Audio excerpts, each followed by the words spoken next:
تفسیر صافی، تالیف مفسر محمد بن مرتضی المعروف ملا فیض کاشانی، ترجمہ و تلخیص مولانا سید تلمیذ حسنین رضوی، شائع کردہ ادارہ نشر دانش نیو جرسی امریکہ۔ سورہ فرقان مکمل سورہ مکہ مکرمہ میں نازل ہوا۔ ابن عباس نے فرمایا سوائے 3 آیتوں کے جو مدینہ منورہ میں نازل ہوئی ہیں، والذین لا یدعون مع اللہ الہا آخر سے اللہ کے قول غفورا رحیما الفرقان 68 سے 70 تک۔ اس سورے میں آیتوں کی تعداد 77 ہے اور اس میں کوئی اختلاف نہیں ہے۔ بسم اللہ الرحمن الرحیم، اللہ کے نام سے جو بڑا مہربان نہایت مشفق ہے۔ ترجمہ: بابرکت ہے وہ جس نے اپنے بندے پر فرقان کو نازل کیا تاکہ وہ سارے جہان والوں کے لیے نذیر ہو، جس کے لیے آسمانوں اور زمین کی بادشاہت ہے۔ اس نے کسی کو بیٹا نہیں بنایا اور نہ ہی کوئی اس کے اقتدار میں شریک ہے۔ اس نے ہر چیز کو پیدا کیا، پھر اس کے لیے ایک اندازہ مقرر فرمایا۔ انہوں نے اللہ کو چھوڑ کر ایسے معبود بنا لیے جو کسی شے کو خلق نہیں کرتے بلکہ انہیں خلق کیا جاتا ہے، اور وہ خود اپنے لیے بھی کسی نقصان اور فائدے کا اختیار نہیں رکھتے، اور نہ ہی وہ موت، حیات اور حشر و نشر پر قدرت رکھتے ہیں۔ مذکور آیت کا ترجمہ ہے: بابرکت ہے وہ جس نے اپنے بندے پر فرقان کو نازل کیا۔ خیر کی کثرت برکت ہے، اور لفظ فرقان کی تفسیر سورہ آل عمران کی آیت نمبر 4 کے ذیل میں بیان کی جا چکی ہے۔ مذکور آیت کے لفظ سے مراد تاکہ ہو جائے بندہ یا فرقان۔ مذکور آیت کا ترجمہ ہے سارے جہان والوں کے لیے ڈرانے والا۔ مذکور آیت کے لفظ سے مراد یعنی جنوں اور انسانوں کے لیے۔ لفظ نذیر بمعنی منذر یعنی ڈرانے والا، یا بمعنی انذار ڈرانا، جیسے نکیر بمعنی انکار آتا ہے۔ مذکور آیت کا ترجمہ ہے جس کے لیے آسمانوں اور زمین کی بادشاہت ہے۔ مذکور آیت کا ترجمہ ہے اور اس نے کسی کو بیٹا نہیں بنایا، جیسا کہ نصاری عیسائی کہتے ہیں۔ مذکور آیت کا ترجمہ ہے اور نہ ہی کوئی اس کے اقتدار میں شریک ہے، جیسا کہ ثنویہ 2 خداؤں کے ماننے والے کا قول ہے، یعنی یزدان و ارحمن کو نیکی اور بدی کا خدا ماننے والے۔ مذکور آیت کا ترجمہ ہے اور اس نے ہر چیز کو پیدا کیا اور پھر اس کے لیے ایک اندازہ مقرر فرمایا۔ تفسیر قمی میں امام رضا علیہ السلام سے مروی ہے، آپ نے فرمایا کیا تم جانتے ہو تقدیر کیا ہے؟ کہا گیا نہیں۔ فرمایا کہ اموات، ارزاق، بقا اور فنا کی حدود متعین کرنا۔ پوچھا قضا کیا ہے؟ کہا گیا نہیں معلوم۔ فرمایا وہ چیز جیسی ہے بینہ اس کو قائم کرنا۔ مذکور آیت کا ترجمہ ہے اور انہوں نے اللہ کو چھوڑ کر ایسے معبود بنا لیے۔ مذکور آیت کا ترجمہ ہے جو کسی شے کو خلق نہیں کرتے بلکہ انہیں خلق کیا جاتا ہے، اس لیے کہ عبادت کرنے والے انہیں پتھروں اور لکڑیوں سے تراشتے اور ان کی شکلیں بناتے۔ مذکور آیت کا ترجمہ ہے اور وہ معبودان باطل خود اپنی ذات کے لیے نہ دفع مضرت پر قادر ہیں اور نہ ہی جلب منفعت پر قدرت رکھتے ہیں۔ مذکور آیت کا ترجمہ ہے اور نہ ہی وہ موت، حیات اور حشر و نشر پر قدرت رکھتے ہیں، یعنی وہ معبودان باطل کسی کو موت دینے پر اور پہلے اسے زندگی عطا کرنے اور پھر دوبارہ زندہ کر کے اٹھانے پر قدرت نہیں رکھتے، اور جو ایسا ہو تو الوہیت سے اس کا کوئی واسطہ نہیں۔ ترجمہ: اور کفار نے یہ کہا فرقان ایک من گھڑت چیز ہے جسے اس شخص نے خود کو گڑھ لیا ہے اور اس کام میں اس کی مدد دوسرے لوگوں نے کی ہے۔ اس طرح انہوں نے ظلم اور غلط بیانی سے کام لیا ہے، اور انہوں نے کہا یہ پرانی داستانیں ہیں جسے اس نے لکھوا لیا ہے اور یہ صبح و شام اسے سنائی جاتی ہیں۔ اے نبی آپ فرما دیجئے کہ اسے اس ہستی نے نازل کیا ہے جو آسمانوں اور زمین کے راز کو جانتا ہے، وہ اللہ مغفرت کرنے والا اور مشفق ہے۔ اور انہوں نے کہا کہ یہ کیسا رسول ہے جو کھانا کھاتا ہے اور بازاروں میں بھی جاتا ہے، کیوں نہ اس کے پاس کوئی فرشتہ بھیجا گیا جو اس کے ساتھ نذیر ہوتا، یا اس تک کوئی خزانہ بھیج دیا جاتا، یا اس کے لیے کوئی باغ ہوتا جس میں سے وہ کھاتا۔ اور ظالم لوگ یہ کہتے ہیں کہ تم ایک سحر زدہ شخص کے پیچھے لگ گئے ہو۔ مذکور آیت کا ترجمہ ہے اور کفار نے کہا کہ یہ فرقان ایک من گھڑت چیز ہے جسے اس شخص نے خود گڑھ لیا ہے۔ ان ہاذا سے مراد ہے قرآن۔ مذکور آیت کے لفظ سے مراد ایسا جھوٹ جسے گڑھا جائے۔ مذکور آیت کے الفاظ سے مراد جسے اس نے خود گڑھ لیا ہو۔ مذکور آیت کا ترجمہ ہے اور اس کام میں ان کی مدد دوسرے لوگوں نے کی۔ تفسیر قمی میں انہوں نے کہا کہ رسول اکرم صلی اللہ علیہ وآلہ وسلم جس قرآن کو پڑھتے ہیں اور ہمیں جس سے آگاہ کرتے ہیں اسے وہ یہودیوں سے سیکھ کر آتے ہیں اور علماء نصارہ سے اسے لکھتے ہیں، اور ایک شخص جس کا نام ابن قبیطہ ہے یہ اس سے صبح و شام قرآن کی روایت کرتے ہیں۔ اللہ تعالیٰ نے ان کے قول کو بیان فرمانے کے بعد اس کی تردید کی ہے۔ امام باقر علیہ السلام سے مروی ہے کہ مذکور آیت کے لفظ کے معنی ہے جھوٹ، اور قوم آخرون سے مراد ہے ابو فقیہ ہبر اداس اور آبس جو ہویتب کا غلام تھا۔ مذکور آیت کا ترجمہ ہے اس طرح انہوں نے ظلم اور غلط بیانی سے کام لیا ہے۔ مذکور آیت کا ترجمہ ہے اور انہوں نے کہا یہ پرانی داستانیں ہیں جسے اس نے لکھوا لیا ہے۔ مذکور آیت کا ترجمہ ہے جسے گزشتہ زمانے کے لوگوں نے لکھا ہے۔ مذکور آیت کے الفاظ سے مراد یا تو خود لکھا ہے یا کسی سے لکھوایا ہے۔ مذکور آیت کا ترجمہ ہے اور یہ صبح و شام اسے سنائی جاتی ہیں۔ تفسیر قمی میں ہے کہ یہ قول ہے نضر بن حارث بن علقمہ بن کلدہ کا۔ مذکور آیت کا ترجمہ ہے اے نبی آپ فرما دیجئے کہ اسے اس ہستی نے نازل کیا ہے جو آسمانوں اور زمین کے راز کو جانتا ہے، اس لیے کہ اس کتاب نے بعد والوں کو اپنی فصاحت کی وجہ سے اس کی مثالیں پیش کرنے سے عاجز و قاصر کر دیا، اور یہ آئندہ پیش آنے والی غیب کی خبروں پر مشتمل ہے، اور بہت سی پوشیدہ چیزیں ہیں جنہیں سوائے اس کے کوئی نہیں جانتا، جو راز ہائے سربستہ سے آشنا ہے۔ تو پھر بتلاؤ کہ تم اس کتاب کو پرانی داستانیں کیوں کہہ رہے ہو؟ مذکور آیت کا ترجمہ ہے یقیناً وہ اللہ مغفرت کرنے والا اور مشفق ہے، اسی وجہ سے باوجود قدرت کاملہ اور تمہارے استحقاق کے کہ تم پر فوراً عذاب نازل کر دیا جائے، تمہاری ان باتوں کو سن کر بھی وہ تم پر عذاب نازل کرنے میں جلدی نہیں کرتا۔ مذکور آیت کا ترجمہ ہے اور انہوں نے کہا یہ کیسا رسول ہے جو کھانا کھاتا ہے اور بازاروں میں بھی جاتا ہے کہ اسے کیا ہو گیا ہے کہ جو رسالت کا دعویٰ کر رہا ہے۔ اس جملے میں اہانت اور تمسخر ہے کہ یہ ایسا رسول ہے جو کھانا بھی کھاتا ہے جس طرح ہم کھاتے ہیں، اور جس طرح ہم طلب معاش کے لیے بازاروں میں جاتے ہیں یہ بھی ویسے بازاروں کی طرف جاتا ہے۔ اس کا مفہوم یہ ہے کہ اگر اس کا دعویٰ صحیح ہے تو پھر اس کے حالات ہم سے مختلف کیوں نہیں؟ ان کا یہ خیال ان کے اندھے پن اور محسوسات پر کوتاہ نظری کا نتیجہ تھا، اس لیے کہ مرسلین کا امتیاز ان لوگوں کی بنسبت جسمانی امور سے نہ تھا بلکہ وہ نفسانی احوال تھے، جیسا کہ اللہ تبارک و تعالیٰ نے اس طرف اشارہ کیا ہے۔ مذکور آیت کا ترجمہ ہے اے نبی آپ فرما دیجئے کہ میں تو تم جیسا ہی ایک بشر ہوں، مجھ پر وحی کی جاتی ہے، بے شک تمہارا معبود خدائے واحد ہے۔ مذکور آیت کا ترجمہ ہے کیوں نہ اس کے پاس کوئی فرشتہ بھیجا گیا جو اس کے ساتھ نذیر ہوتا تاکہ اس کی سچائی کو فرشتے کی تصدیق سے معلوم کیا جاتا۔ مذکور آیت کا ترجمہ ہے یا اس تک کوئی خزانہ بھیج دیا جاتا کہ وہ اس سے مدد حاصل کرتا اور حصول روزگار سے مستغنی ہو جاتا۔ مذکور آیت کا ترجمہ ہے یا اس کے پاس کوئی باغ ہوتا جس سے وہ کھاتا، یعنی اگر اس تک خزانہ نہ اتارا جاتا تو کم از کم اس کے لیے باغ تو ہوتا جیسا کہ صوبے کے رئیسوں کے پاس ہوتا ہے اور دولت مندوں کے پاس ہوتا ہے، تاکہ وہ اس کی پیداوار سے بہترین زندگی بسر کرتا۔ مذکور آیت کا ترجمہ ہے اور ظالم لوگ یہ کہتے ہیں کہ تم ایک سحر زدہ شخص کے پیچھے لگ گئے ہو کہ جادو جس کی عقل پر غالب آ چکا ہے۔ کہا گیا ہے کہ لفظ ظالمونہ ضمیر کی جگہ اس لیے رکھا گیا کہ انہوں نے جو کچھ کہا ہے اس کی وجہ سے انہیں ظلم کے ساتھ منسلک کر دیا جائے۔ ترجمہ ذرا دیکھو تو صحیح کہ انہوں نے آپ کے لیے کیسی کیسی باتیں بنا ڈالی، یہ لوگ ایسے گمراہ ہو گئے کہ اب ان کے لیے کوئی راستہ نہیں بچا۔ بابرکت ہے وہ کہ اگر چاہے تو ان کی تجویز کردہ چیزوں سے بھی بہتر آپ کو دے سکتا ہے، ایسے باغات جن کے نیچے نہریں جاری ہوں، اور آپ کے لیے بڑے بڑے محلات بھی مہیا کر سکتا ہے، بلکہ انہوں نے قیامت کی گھڑی کو جھٹلا دیا ہے، اور جس نے قیامت کو جھٹلایا ہے ہم نے اس کے لیے بھڑکتی ہوئی آگ مہیا کر رکھی ہے۔ جب وہ آگ انہیں دور سے دیکھے گی تو یہ لوگ اس کے غضب اور شدید چنگھاڑ کی آواز سنیں گے، اور جب انہیں جکڑ کر جہنم کی کسی تنگ جگہ میں ڈال دیا جائے گا تو وہ وہاں اپنی موت کو پکارنے لگیں گے۔ مذکور آیت کا ترجمہ ہے ذرا دیکھیے تو صحیح کہ انہوں نے آپ کے لیے کیسی کیسی باتیں بنا ڈالی، آپ کے بارے میں خلاف قیاس باتیں کہیں اور آپ کے لیے عجیب و غریب باتیں گڑھ لیں۔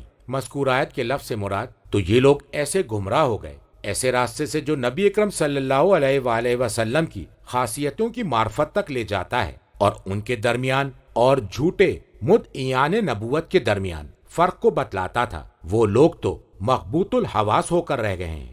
مذکور آیت کا ترجمہ ہے کہ اب ان کے لیے کوئی راستہ نہیں بچا کہ اے محمد وہ آپ کی نبوت کے بارے میں تان و تشنا کر سکیں یا رہنمائی اور ہدایت کے بارے میں کوئی عیب نکالیں۔ تفسیر قمی میں امام باقر علیہ السلام سے مروی ہے کہ انہوں نے ولایت علی کے بارے میں غلط باتیں کہیں اور علی ہی سبیل ہیں۔ مذکور آیت کا ترجمہ ہے بابرکت ہے وہ کہ اگر چاہے تو ان کی تجویز کردہ چیزوں سے بھی بہتر آپ کو دنیا میں دے سکتا ہے، لیکن اس نے اسے آخرت کے لیے مؤخر کر دیا ہے، اس لیے کہ آخرت بہتر اور باقی رہنے والی ہے۔ مذکور آیت کا ترجمہ ہے ایسے باغات جن کے نیچے نہریں جاری ہوں اور آپ کے لیے بڑے بڑے محلات بھی مہیا کر سکتا ہے۔ کتاب احتجاج اور تفسیر امام حسن عسکری علیہ السلام میں سورہ بقرہ کی آیت 108 کے ذیل میں اللہ تعالیٰ کے مذکورہ قول کی تفسیر میں بیان فرمایا ہے، امام علیہ السلام نے فرمایا کہ میں نے اپنے والد امام علی نقی علیہ السلام سے سوال کیا کہ کیا رسول اللہ یہودیوں اور مشرکین سے مناظرے کیا کرتے تھے جب وہ لوگ آپ سے خفگی ظاہر کرتے اور جھگڑتے تھے؟ تو آپ نے فرمایا ہاں، بہت مرتبہ ایسا ہوا ہے۔ واقعہ یہ ہے کہ رسول اکرم صلی اللہ علیہ وآلہ وسلم ایک دن مکہ مکرمہ میں صحن کعبہ میں تشریف فرما تھے۔ عبداللہ بن ابی امیہ مخزومی نے گفتگو کا آغاز کیا اور کہنے لگا، اے محمد، تم نے بہت بڑا دعویٰ کر دیا ہے اور تم نے نہایت خوفناک بات کہی ہے۔ تم یہ سمجھ رہے ہو کہ تم رب العالمین کے رسول ہو اور رب العالمین اور تمام مخلوقات کے خالق کے لیے کسی طرح یہ مناسب نہیں کہ تم جیسے بشر کو رسول بنا کر بھیجے جو ہمارے جیسا ہے، اسی طرح کھاتا ہے جس طرح ہم کھاتے ہیں، اسی طرح بازاروں میں چلتا ہے جس طرح ہم چلتے ہیں، اور یہ روم کا بادشاہ ہے اور یہ فارس کا بادشاہ ہے۔ جب بھی اپنا قاصد بھیجتے ہیں اس کے پاس مال و دولت کی کثرت ہوتی ہے، وہ عالی مرتبت ہوتا ہے، اس کے محلات ہوتے ہیں، بلند و بالا عمارتیں ہوتی ہیں، کیمپ ہوتے ہیں، خیمے ہوتے ہیں، غلام اور خدم و حشم ہوتے ہیں، اور رب العالمین تو ان سب سے اعلیٰ و عرفہ ہے۔ یہ سب تو اللہ کے غلام ہیں۔ اگر آپ نبی ہوتے تو آپ کے ساتھ ایک فرشتہ آتا جو آپ کی تصدیق کرتا اور ہم اسے دیکھتے، بلکہ اگر اللہ ہماری طرف نبی کو بھیجنے کا ارادہ کرتا تو اسے ہماری طرف فرشتے کو بھیجنا چاہیے تھا، نہ کہ ہم جیسے بشر کو نبی بنانا تھا۔ اے محمد، آپ تو سحر زدہ ہیں، آپ نبی نہیں ہیں۔ پھر انہوں نے بہت سی چیزوں کا مطالبہ کیا اور تجویزیں پیش کی جن کا ذکر سورہ بنی اسرائیل کی آیت نمبر 93 کے ذیل میں کیا جا چکا ہے، اور ان میں کچھ کا ذکر انشاءاللہ سورہ زخرف کی آیت نمبر 32 کے ذیل میں کیا جائے گا۔ اس وقت رسول اللہ نے فرمایا، مذکورہ عربی کا ترجمہ ہے، اے اللہ، اے ہر آواز کو سننے والے اور ہر چیز کو جاننے والے، تو جانتا ہے جو کچھ تیرے بندوں نے کہا ہے۔ تو اس وقت اللہ تعالیٰ نے یہ آیت نازل فرمائی، وَقَالُوا مَالِ هَذَا رَسُولِ يَأْكُلُ الطَّعَامَ سے قصوراً تک دیگر آیات کے ساتھ جو بیان کی جا چکی ہیں۔ امام علیہ السلام نے فرمایا، رسول اللہ صلی اللہ علیہ وآلہ وسلم نے فرمایا، اے عبداللہ، کیا تم نے نہیں کہا کہ میں تمہاری طرح کھانا کھاتا ہوں، اور تم نے یہ گمان کیا کہ اس کی وجہ سے میرے لیے اللہ کا رسول ہونا جائز اور درست نہیں ہے؟ دیکھو، تمام معاملہ اللہ کے ہاتھ میں ہے، وہ جو چاہے کرتا ہے اور جو چاہتا ہے فیصلہ کرتا ہے، اور قابل تعریف ہے۔ نہ تو مجھے اور نہ کسی کو کیوں اور کیسے کہہ کر اعتراض کرنے کا حق ہے۔ کیا تم نے دیکھا نہیں کہ اللہ تعالیٰ نے کس طرح کچھ لوگوں کو محتاج رکھا اور کچھ کو غنی کر دیا، کچھ کو عزت دی اور کچھ کو ذلیل رہنے دیا، کچھ کو تندرست رکھا اور کچھ کو بیمار رہنے دیا، اور کچھ کو فضیلت عطا کی اور کچھ کو بے فضیلت کے رکھا؟ وہ سب کے سب کھانا کھاتے ہیں۔ پھر محتاجوں کے لیے مناسب نہیں ہے کہ وہ کہیں، اے اللہ، تو نے ہمیں فقیر کیوں بنایا اور انہیں غنی کیسے کر دیا؟ اور نہ ہی پست افراد کو یہ کہنے کا حق ہے، اے اللہ، تو نے کیوں ہمیں پستی میں رکھا اور انہیں بلندی عطا کر دی؟ اور نہ ہی لولے لنگڑے اور کمزوروں کو یہ حق پہنچتا ہے کہ وہ کہیں کہ اے اللہ، تو نے ہمیں لولا لنگڑا اور کمزور کیوں رکھا اور انہیں صحت مند کیوں قرار دیا؟ اور نہ ہی ذلیلوں کو یہ حق پہنچتا ہے کہ وہ کہیں کہ تو نے ہمیں ذلت سے کیوں دوچار کیا اور انہیں معزز کیوں بنایا؟ اور نہ ہی بدصورت کو یہ حق پہنچتا ہے کہ وہ کہے کہ تو نے ہمیں بدصورت کیوں بنایا اور انہیں خوبصورت کیوں قرار دیا؟ اگر وہ ایسا کہیں گے تو گویا اللہ کی ربوبیت پر اعتراض کریں گے اور اس کے احکام سے جھگڑیں گے اور اس کا انکار کریں گے۔ البتہ ان کے لیے اللہ کا جواب ہوگا۔ مذکور آیت کا ترجمہ ہے، میں بادشاہ ہوں، پست کرنے والا، بلند کرنے والا، غنی کرنے والا، فقیر کرنے والا، عزت دینے والا، ذلت دینے والا، تندرست کرنے والا، بیمار کرنے والا، اور تم سب کے سب میرے غلام اور بندے ہو۔ تمہارا کام سر تسلیم خم کرنا اور میرے حکم کے سامنے سر جھکانا ہے۔ اگر تم نے تسلیم کر لیا تو تم میرے مومن بندے بن کر رہو گے، اور اگر تم نے انکار کیا تو گویا تم نے میرا انکار کر دیا اور میری سزا سے تم ہلاک ہو جاؤ گے۔ پھر اس کے بعد اللہ تعالیٰ نے حضرت پر ان آیتوں کو نازل فرمایا، اے محمد، آپ فرما دیجئے۔ مذکور آیت کا ترجمہ ہے، یعنی میں کھانا کھاتا ہوں۔ مذکور آیت کا ترجمہ ہے، یعنی آپ ان سے فرما دیجئے کہ میں صرف بشریت میں تم جیسا ہوں، لیکن میرے رب نے مجھے نبوت کے لیے مخصوص فرما لیا ہے، جس طرح وہ بشر میں سے کچھ افراد کو دولت مندی، صحت مندی اور حسن و جمال کے لیے منتخب کر لیتا ہے۔ لہٰذا اگر اللہ تعالیٰ نے مجھے نبوت کے لیے مخصوص کر دیا ہے تو اس بات کا انکار نہ کرو۔ اس کے بعد ان کے دیگر اعتراضات کے جوابات دیے، جنہیں اس سے پہلے سورہ بنی اسرائیل کی آیت نمبر 93 کے ذیل میں اور سورہ انعام کی آیت نمبر 9 کے ذیل میں بیان کیا جا چکا ہے۔ پھر نبی اکرم نے فرمایا، جہاں تک تمہارے اس قول کا تعلق ہے، مذکور آیت کا ترجمہ ہے کہ آپ تو ایک سحر زدہ شخص ہیں، تو بھلا میں ایسا کیسے ہو سکتا ہوں؟ تم جانتے ہو کہ میں چیزوں کو ممیز کرنے اور عقل میں تم سے بالا ہوں۔ کیا تم نے مجھ پر تجربہ کیا ہے کہ میں نشو نما کے آغاز سے 40 سال مکمل کرنے تک کسی رسوائی، ذلت، جھوٹ اور خیانت اور غلط بات کہنے، غلط مشورہ دینے میں ملوث رہا ہوں کہ تم یہ خیال کرتے ہو کہ اس شخص کے بارے میں جو اپنے نفس کی قوت و طاقت یا اللہ کی قوت و طاقت کے بلبوتے پر ان صفات سے متصف رہا ہے اور ان خوبیوں کو اپنائے رہا، اور یہی اللہ کا قول ہے۔ مذکور آیت کا ترجمہ ہے، بلکہ انہوں نے قیامت کی گھڑی کو جھٹلا دیا ہے۔ ان کی نگاہیں صرف دنیاوی ساز و سامان پر مرکوز ہو کر رہ گئی ہیں۔ وہ یہ سمجھ بیٹھے کہ بزرگی صرف مال کی وجہ سے ہوتی ہے، لہٰذا انہوں نے آپ کو فقر کے طعنے دیے۔ مذکور آیت کا ترجمہ ہے، اور جس نے قیامت کو جھٹلایا ہے تو ہم نے اس کے لیے بھڑکتی ہوئی آگ مہیا کر رکھی ہے۔ مذکور آیت کے لفظ سے مراد ایسی آگ جس کے شعلے بلند ہو رہے ہوں، جو بہت زیادہ بھڑک رہی ہو۔ مذکور آیت کا ترجمہ ہے، جب وہ آگ انہیں دور سے دیکھے گی، یعنی انہیں دور سے نظر آئے گی۔ تفسیر مجموع البیان میں امام صادق علیہ السلام سے مروی ہے اور قمی میں ہے کہ آگ 1 سال کے فاصلے سے نظر آئے گی۔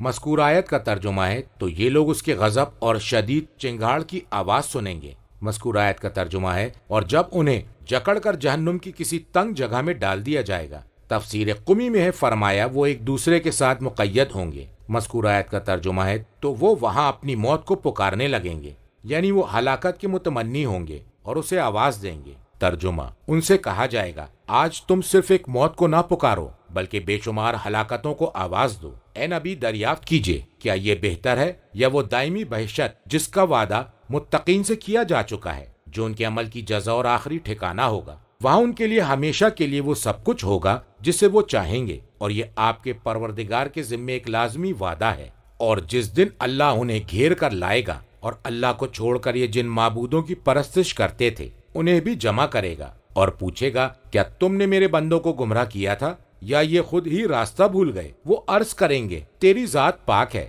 ہمارے لیے کسی طرح مناسب نہیں تھا کہ ہم تیرے سوا کسی اور کو سرپرست بنائیں، لیکن اے اللہ، تو نے انہیں اور ان کے آباء و اجداد کو عزت و دولت سے نوازا، یہاں تک کہ وہ تیری یاد سے غافل ہو گئے، اور وہ تو ہلاک ہونے والے لوگ تھے۔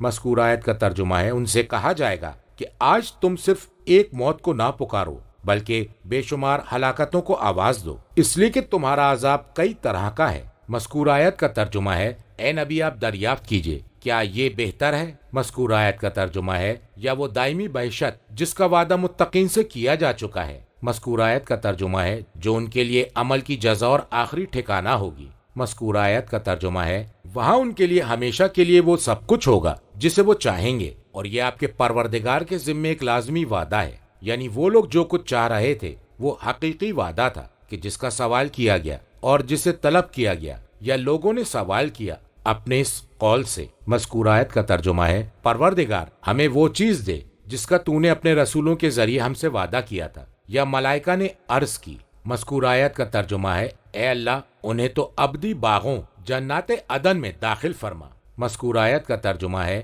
اور جس دن اللہ انہیں گھیر کر لائے گا اور اللہ کو چھوڑ کر یہ جن معبودوں کی پرستش کرتے تھے انہیں بھی جمع کرے گا۔ مذکور آیت کا ترجمہ ہے، اللہ کے علاوہ تمام معبود مراد ہیں۔ مذکور آیت کے لفظ سے مراد تو اللہ تبارک و تعالیٰ ان معبودان باطل سے سوال کرے گا۔ مذکور آیت کا ترجمہ ہے، کیا تم نے میرے بندوں کو گمراہ کیا تھا یا یہ خود ہی راستہ بھول گئے تھے؟ کیونکہ انہیں صحیح دکھائی نہیں دے رہا تھا، اور یہ نصیحت کرنے والے رہنما سے روگردانی کر رہے تھے، اور یہ سوالیہ انداز میں بندوں کو تنبیہ کرنا اور سرزنش کرنا مقصود ہے۔ مذکور آیت کا ترجمہ ہے، وہ عرض کریں گے، تیری ذات پاک ہے، ہمارے لیے کسی طرح مناسب نہ تھا کہ ہم تیرے سوا کسی اور کو سرپرست بنائیں۔ مذکور آیت کا ترجمہ ہے، جب ان سے یہ بات کہی گئی تو انہوں نے عذرائے تعجب یہ کہا، تیری ذات پاک ہے، اس لیے کہ یا یہ فرشتے ہیں اور انبیاء معصومین علیہ السلام ہیں، یا جمادات ہیں جو کسی شے پر قدرت نہیں رکھتے،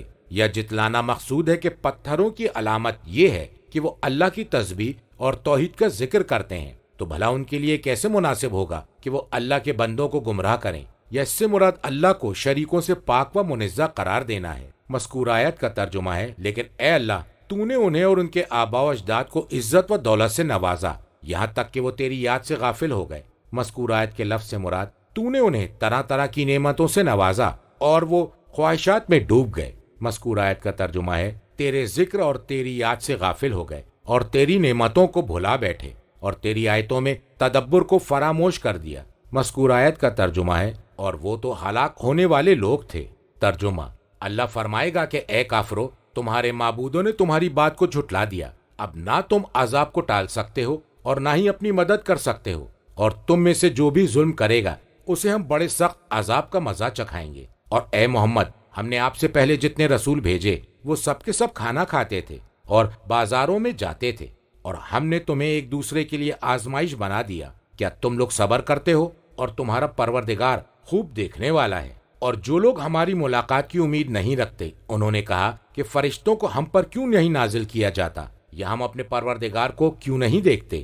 در حقیقت انہوں نے اپنے تئیں بڑا گھمنڈ کیا اور بڑی سرکشی سے کام لیا۔ مذکور آیت کا ترجمہ ہے، اللہ فرمائے گا، اے کافرو، تمہارے معبودوں نے تمہاری باتوں کو جھٹلا دیا۔ قول کو حذف کر کے عبادت کرنے والوں کی طرف توجہ مبذول کی گئی، احتجاج اور الزام کی غرض سے۔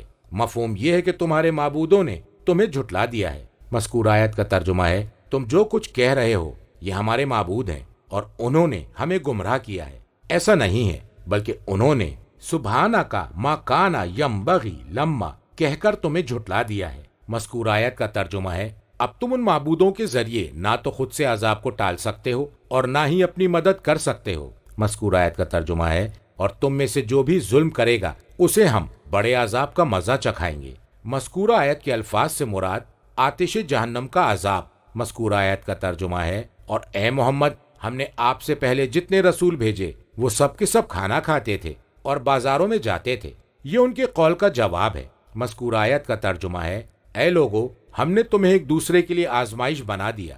مذکورہ آیت کے لفظ کا مفہوم ہے ابتلا، آزمائش، جیسے محتاجوں کا امتحان دولت مندوں کے ذریعے اور رسولوں کا امتحان جن کی طرف بھیجا گیا ہے ان کے ذریعے، اور ان سے دشمنی اور عداوت کرنے کے ذریعے اور انہیں ایذا رسانی کے ذریعے۔ اور یہ جملہ در حقیقت نبی اکرم صلی اللہ علیہ وآلہ وسلم کی تسلی کے لیے ہے، جو ان لوگوں نے کہا تھا اس کے جواب میں اور ان کے دلائل کو باطل کرنے کے بعد۔ مذکور آیت کا ترجمہ ہے، کیا تم لوگ صبر کرتے ہو؟ یہ آزمائش میں ڈالنے کی علت ہے تاکہ ہم جان لیں کہ تم میں سے کون صبر کرتا ہے، اور انہیں جس آزمائش میں مبتلا کیا گیا اس پر صبر کرنے کے لیے ابھارا گیا ہے۔ مذکور آیت کا ترجمہ ہے، اور تمہارا پروردگار خوب دیکھنے والا ہے اسے کہ جو صبر کرتا ہے اور جو صبر نہیں کرتا۔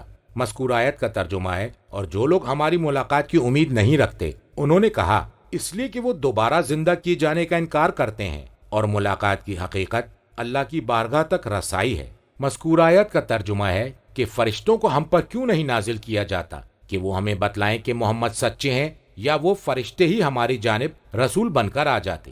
مذکور آیت کا ترجمہ ہے، یا ہم اپنے پروردگار کو کیوں نہیں دیکھتے جو ہمیں حکم دیتا ہے کہ ہم محمد کی تصدیق کریں اور ان کی پیروی کریں۔ مذکور آیت کا ترجمہ ہے، انہوں نے اپنے تئیں بڑا ظلم کیا۔ مذکور آیت کا ترجمہ ہے، اور بڑی سرکشی سے کام لیا۔ مذکور آیت کے لفظ کا مفہوم ہے ظلم میں حد سے تجاوز کرنا۔ مذکور آیت کے الفاظ کے معنی ہے ایسی سرکشی جو اپنی انتہائی منزل کو پہنچ چکی ہو، کہ ان لوگوں نے معجزات دیکھنے کے بعد بھی ان سے روگردانی کی، اور انہوں نے اپنے خبیث نفوس کے لیے ایسا طریقہ اختیار کیا جس کے سامنے نفوس قدسیہ کی بلندیاں مسدود ہو گئی تھیں۔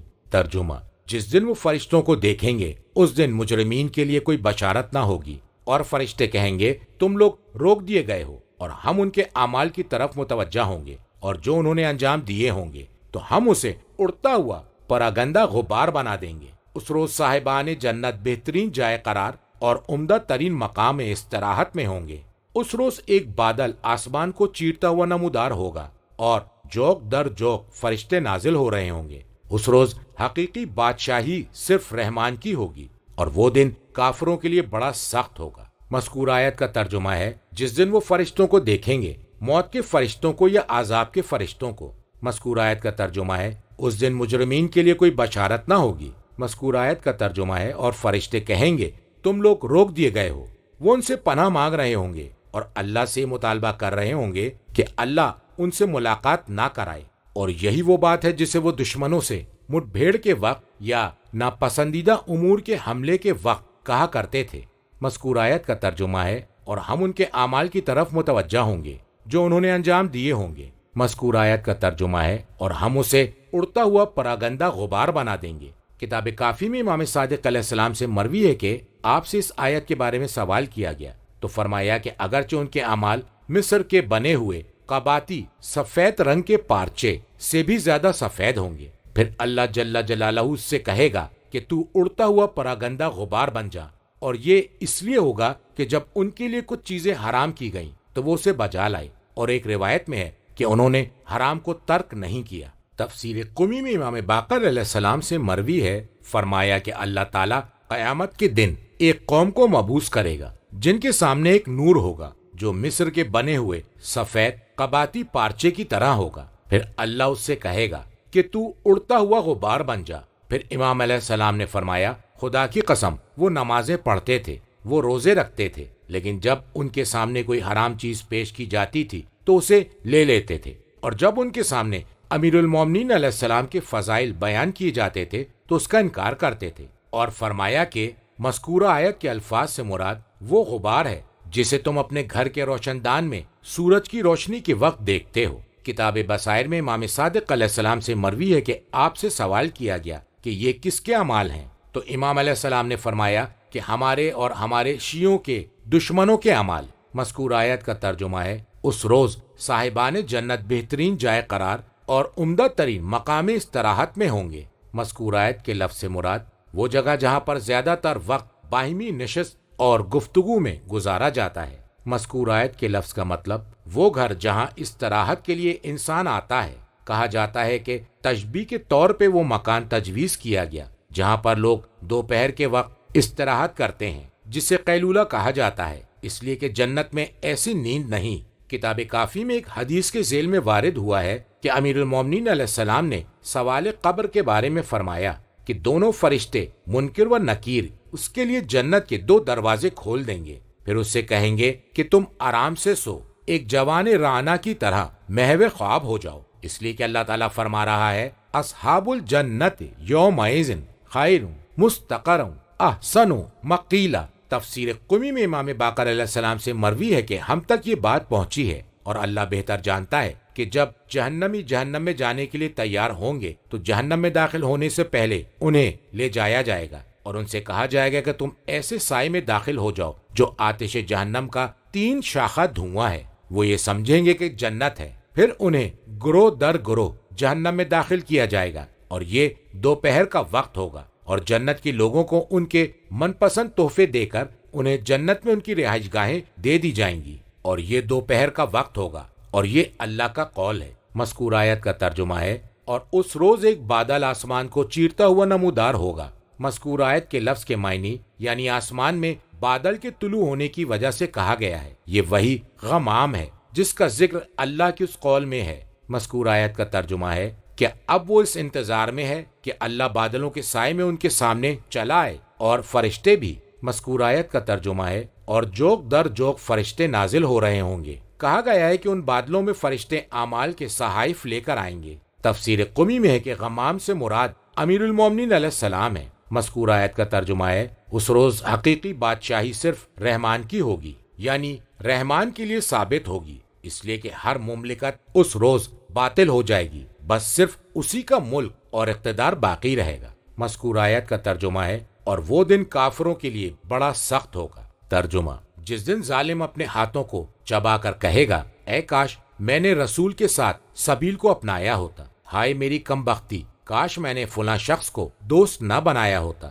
اس نے تو ذکر آ جانے کے بعد بھی مجھے گمراہ کر دیا، اور شیطان تو انسان کو بے سہارا چھوڑ دینے والا ہے۔ اور اس وقت رسول بارگاہ خداوندی میں عرض کریں گے اے میرے رب، میری قوم نے اس قرآن کو بالکل نظر انداز کر دیا تھا، اور اسی طرح ہم نے ہر نبی کے لیے مجرمین میں سے کچھ دشمن قرار دے دیے ہیں، اور آپ کا پروردگار ہدایت اور نصرت کے لیے کافی ہے۔ اور کافروں نے کہا کہ اس پر قرآن یک بارگی کیوں نہ نازل کیا گیا؟ تدریجاً اتارنے کا مقصد یہ ہے کہ ہم آپ کے دل میں ثبات پیدا کریں، اور ہم نے اس کو ایک خاص ترتیب کے ساتھ نازل کیا۔ مذکورہ آیت کا ترجمہ ہے جس روز ظالم حسرت و نا امیدی سے اپنے ہاتھ چبائے گا۔ مذکورہ آیت کا ترجمہ ہے وہ کہے گا کاش میں نے رسول کے ساتھ سبیل کو اپنایا ہوتا۔ تفسیر قمی میں امام باقر علیہ السلام سے مروی ہے کہ علی علیہ السلام کو ولی مانا ہوتا۔ مذکورہ آیت کا ترجمہ ہے ہائے میری کم بختی، کاش میں نے فلاں شخص کو دوست نہ بنایا ہوتا۔ مذکورہ آیت کا ترجمہ ہے اس نے تو ذکر کے آ جانے کے بعد بھی مجھے گمراہ کر دیا۔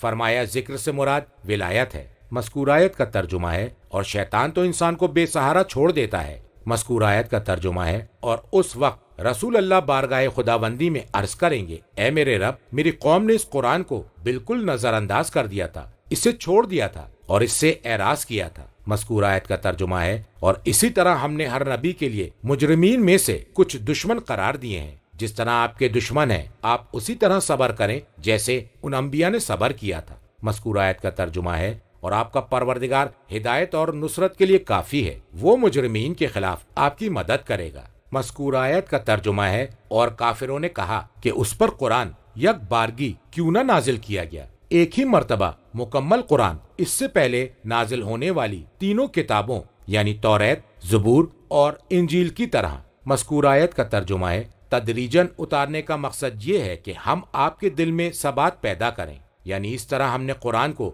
تدریجاً الگ الگ کر کے نازل کیا ہے تاکہ ہم آپ کے دل کو مضبوط بنائیں، اسے یاد کرنے اور اسے سمجھنے کے لیے، اس لیے بھی کہ جب جبرائیل ایک حالت کے بعد دوسری حالت میں لے کر آئے تو اس سے آپ کو ثبات قلب حاصل ہوا۔ مذکورہ آیت کا ترجمہ ہے اور ہم نے اس کو ایک خاص ترتیب کے ساتھ نازل کیا ہے، یعنی ہم نے اسے پڑھ کر سنایا ہے، ایک چیز کے بعد دوسری چیز بڑے ٹھہر کر نہایت سکون کے ساتھ 20 سال کے عرصے میں۔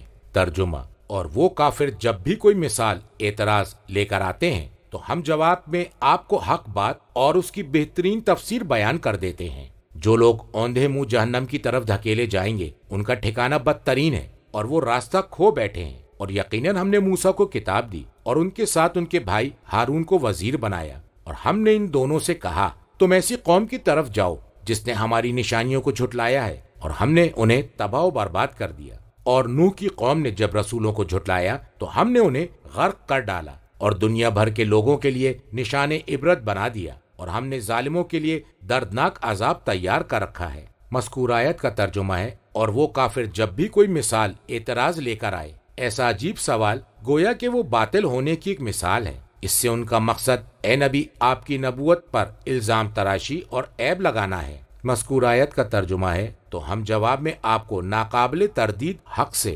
نوازتے ہیں۔ مذکورہ آیت کا ترجمہ ہے اور اس کی بہترین تفسیر اور توجیہ بیان کر دیتے ہیں جو در حقیقت ان کے سوالوں کا جواب ہوتا ہے۔ مذکورہ آیت کا ترجمہ ہے جو لوگ اوندھے منہ جہنم کی طرف دھکیلے جائیں گے۔ مذکورہ آیت کا ترجمہ ہے ان کا ٹھکانہ بدترین ہے اور وہ راستہ کھو بیٹھے ہیں۔ تفسیر مجموع البیان میں نبی اکرم صلی اللہ علیہ وآلہ وسلم سے روایت ہے کہ آپ سے سوال کیا گیا کہ کافر روز قیامت چہرے کے بل کس طرح محشور کیا جائے گا، تو آپ نے فرمایا کہ وہ اللہ جس نے اسے پیروں پر چلایا ہے وہ قدرت رکھتا ہے کہ اسے قیامت کے دن چہروں کے بل چلائے۔ مذکورہ آیت کا ترجمہ ہے اور یقیناً ہم نے موسیٰ کو کتاب دی اور ان کے ساتھ ان کے بھائی ہارون کو وزیر بنایا۔ وزیر بوجھ اٹھانے والا جو دعوت دین اور اعلاء کلمہ حق میں ان کا ہاتھ بٹائے اور بوجھ اٹھائے۔ مذکورہ آیت کا ترجمہ ہے تو ہم نے ان دونوں سے کہا کہ تم ایسی قوم کی طرف جاؤ جس نے ہماری نشانیوں کو جھٹلایا ہے، یعنی موسیٰ اور ہارون کو حکم دیا کہ وہ فرعون اور اس کی قوم کی طرف جائیں۔ مذکورہ آیت کا ترجمہ ہے اور ہم نے انہیں تباہ و برباد کر دیا، یعنی وہ دونوں فرعون اور اس کی قوم کی طرف گئے۔ ان لوگوں نے موسیٰ اور ہارون کو جھٹلایا تو ہم نے ان سب کو تباہ و برباد کر دیا۔ مذکورہ آیت کا ترجمہ ہے اور نوح کی قوم نے جب رسولوں کو جھٹلایا تو ہم نے انہیں غرق کر ڈالا، یعنی طوفان میں ڈبو دیا۔ مذکورہ آیت کا ترجمہ ہے اور دنیا بھر کے لوگوں کے لیے نشان عبرت بنا دیا۔ مذکورہ آیت کا ترجمہ ہے اور ہم نے ظالموں کے لیے دردناک عذاب تیار کر رکھا ہے۔ ترجمہ اور عاد اور سمود اور اصحاب الرس اور بیچ کی صدیوں کے بہت سے لوگ تباہ کیے گئے، اور ان میں سے ہر ایک کو ہم نے پچھلی اقوام کی مثالوں سے سمجھایا اور آخر کار انہیں تہس نہس کر دیا۔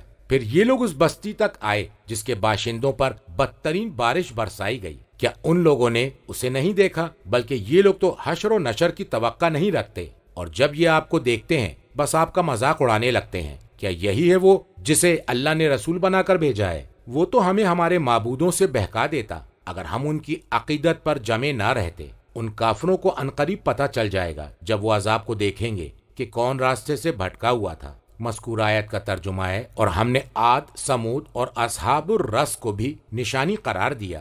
مذکور آیت کا ترجمہ ہے، اور بیچ کی صدیوں کے بہت سے لوگ تباہ کر دیے جن کا علم اللہ کو ہے۔ مذکور آیت کا ترجمہ ہے، اور ان میں سے ہر ایک کو ہم نے پچھلی اقوام کی مثالوں سے سمجھایا، یعنی ہم نے ان کے سامنے گزشتہ اقوام کی عجیب و غریب داستانوں کو سنایا، عذر خواہی اور تنبیہ کے لیے، لیکن جب انہوں نے اصرار کیا تو انہیں ہلاک کر دیا گیا، جیسا کہ فرمایا۔ مذکور آیت کا ترجمہ ہے، اور آخر کار انہیں تہس نہس کر دیا۔ تبر کا مفہوم ہے ہلاک کرنا، توڑنا، ٹکڑے ٹکڑے کر ڈالنا، اور سونے اور چاندی کے ٹکڑے ٹکڑے کرنے کو بھی تبر کہا جاتا ہے۔ کتاب معانی اور تفسیر قمی میں امام صادق علیہ السلام سے مروی ہے کہ اس کا مفہوم ہے کہ ہم نے انہیں ٹکڑے ٹکڑے کر دیا، اور قمی نے اضافہ کیا ہے کہ تبرنا تتمیرن نبتی زبان کا لفظ ہے۔ کتاب عیون اور علل الشرائع میں امام رضا علیہ السلام سے مروی ہے، وہ اپنے والد حضرت موسیٰ علیہ السلام سے، اور وہ اپنے والد جعفر ابن محمد علیہ السلام سے، اور وہ اپنے والد محمد بن علی علیہ السلام سے، اور وہ اپنے والد علی بن الحسین علیہ السلام سے، اور وہ اپنے والد حسین بن علی علیہ السلام سے، انہوں نے فرمایا کہ حضرت علی علیہ السلام کی شہادت سے 3 روز قبل اشراف بنی تمیم کا ایک شخص حضرت علی علیہ السلام کی خدمت میں حاضر ہوا جس کا نام عمرو تھا۔ اس نے کہا، یا امیر المومنین، آپ مجھے اصحاب الرس کے بارے میں بتلائیے کہ وہ کس زمانے میں تھے، اور ان کی رہائش گاہیں کہاں پر تھیں، اور ان کے زمانے میں کون سا بادشاہ تھا، اور کیا اللہ تعالیٰ نے ان کی جانب کسی رسول کو بھیجا تھا یا نہیں، اور انہیں کس وجہ سے ہلاک کر ڈالا گیا۔ اس لیے کہ کتاب خداوندی میں ان کا تذکرہ تو ملتا ہے لیکن ان کے حالات نہیں ملتے۔ تو حضرت علی علیہ السلام نے اس سے کہا کہ تم نے ایسی بات دریافت کی ہے جو تم سے پہلے کسی نے دریافت نہیں کی، اور سوائے میرے کوئی بھی تمہیں ان کے بارے میں نہیں بتلائے گا۔ دیکھو، کتاب خدا میں جتنی آیتیں ہیں میں ان کے بارے میں جانتا ہوں اور ان کی تفسیر سے واقف ہوں، اور یہ کہ وہ کہاں نازل ہوئیں، ہموار زمین میں یا پہاڑ پر، اور کس وقت نازل ہوئیں، رات کے وقت یا دن کے وقت۔ اور دیکھو، اس جگہ پیمانہ علم لبریز ہے، اور آپ نے اپنے سینے کی طرف اشارہ کیا، لیکن اس کے طلبگار بہت کم ہیں، اور جب تم مجھے نہ پاؤ گے تو کچھ ہی عرصے میں تمہیں ندامت ہوگی۔ اے ابو تمیم، ان کی داستان یہ ہے کہ اصحاب الرس وہ قوم تھی جو صنوبرہ کے درخت کی عبادت کرتے تھے جسے شاہ درخت کہا جاتا ہے۔ یافس بن نو نے ایک چشمے کے کنارے جس کا نام روشاب تھا اس درخت کو کاش کیا تھا جو طوفان نوح کے بعد حضرت نوح علیہ السلام کے لیے اگا تھا، اور اس قوم کو اصحاب الرس اس لیے کہتے ہیں کہ انہوں نے اپنے نبی کو زمین میں زندہ گاڑ دیا تھا۔ اور یہ واقعہ سلیمان بن داؤد کے بعد پیش آیا، اور ان کی 12 بستیاں تھیں ایک نہر کے کنارے جس کا نام الراس تھا، مشرقی شہروں میں سے، اور انہی کی وجہ سے نہر کا نام الراس رکھا گیا۔ اور اس وقت روئے زمین پر اس سے زیادہ پانی سے لبریز اور اس سے زیادہ شیریں آب کوئی اور نہر نہ تھی،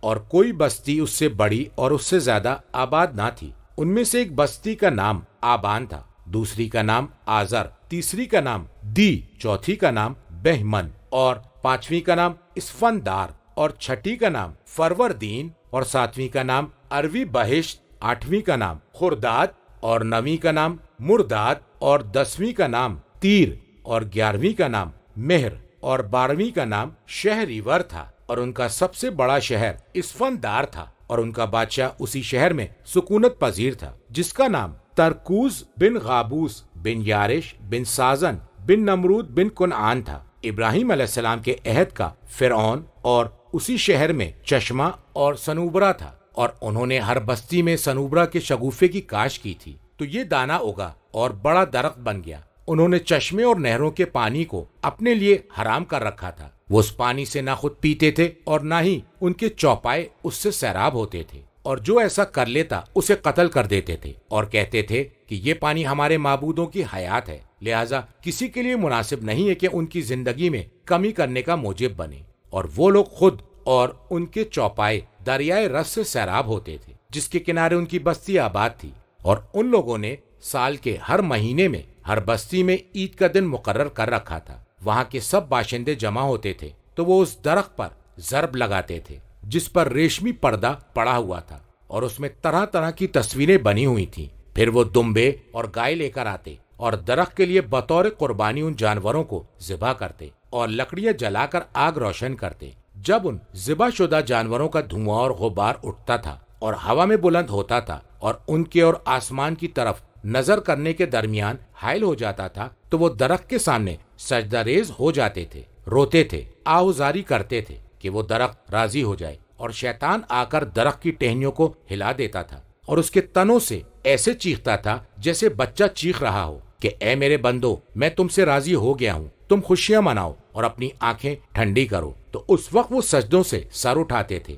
وہ شراب پیتے اور ساز بجاتے تھے اور ایک دوسرے کا ہاتھ پکڑ کر ناچتے تھے، اور اسی طرح وہ ایک دن اور ایک رات گزارتے تھے، پھر وہ واپس لوٹتے تھے۔ اجمیوں نے اپنے مہینوں کے نام انہی بستیوں کے نام سے مشتق کر کے آبان ماہ اور آذر ماہ وغیرہ رکھے ہیں، اس لیے کہ اس بستی کے باشندے ایک دوسرے سے کہتے تھے کہ یہ اس مہینے کی عید ہے اور یہ اس مہینے کی عید ہے، اور جب ان کی بڑی بستی کی عید آتی تھی تو ان کے چھوٹے بڑے سب اس بستی میں جمع ہو جاتے تھے، تو وہ سنوبرا کے نزدیک اور چشمے کے قریب دیبا کے ریشمی خیمے نصب کر دیتے تھے جس پر انواع اقسام کی تصویریں بنی ہوئی تھیں۔ اس کے 12 دروازے تھے، ہر دروازہ ایک بستی کے باشندوں کے لیے مخصوص ہوتا تھا۔ وہ شامیانے کے باہر سنوبرا کو سجدہ کرتے تھے اور اپنے گاؤں کے درخت سے کئی گنا زیادہ قربانی سنوبرا کے درخت کے پاس دیتے تھے۔ تو ابلیس اس وقت آتا اور درخت سنوبرا کو بہت زیادہ ہلاتا تھا یا اس درخت کے اندر سے واضح طور سے گفتگو کرتا تھا، اور تمام دیگر شیاطین نے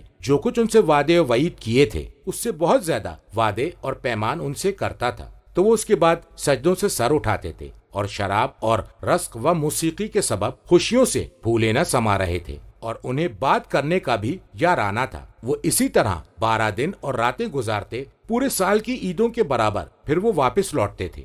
جب وجود باری تعالیٰ سے انکار اور غیر خدا کی عبادت طول کھینچتی گئی تو اللہ تعالیٰ نے بنی اسرائیل میں سے یہود ابن یعقوب کی اولاد سے ایک نبی کو بھیجا جو ان کے درمیان کافی عرصے تک رہے اور ان لوگوں کو اللہ تبارک و تعالیٰ کی عبادت، اس کی معرفت اور ربوبیت کی طرف بلاتے رہے، لیکن ان لوگوں نے نبی کی بات نہیں مانی۔ جب اللہ کے نبی نے یہ دیکھا کہ وہ لوگ اپنی گمراہی اور بہرا روی پر جمے ہوئے ہیں اور یہ انہیں جس ہدایت و کامیابی کی دعوت دے رہے ہیں اسے قبول کرنے سے انکار کر رہے ہیں، اور ان کی سب سے بڑی عید کا دن قریب آ گیا، تو اس نبی نے کہا، اے میرے پروردگار، تیرے بندے مجھے جھٹلانے اور تیرا انکار کرنے پر تلے ہوئے ہیں اور ایسے درخت کی عبادت میں مصروف ہیں جو نہ انہیں فائدہ پہنچاتا ہے اور نہ ہی نقصان، لہذا ان کے مکمل درخت کو خشک کر دے اور انہیں اپنی قدرت اور اقتدار کا مشاہدہ کرا دے۔ جب قوم صبح کے وقت آئی تو کیا دیکھا کہ ان کا درخت سوکھا پڑا ہے۔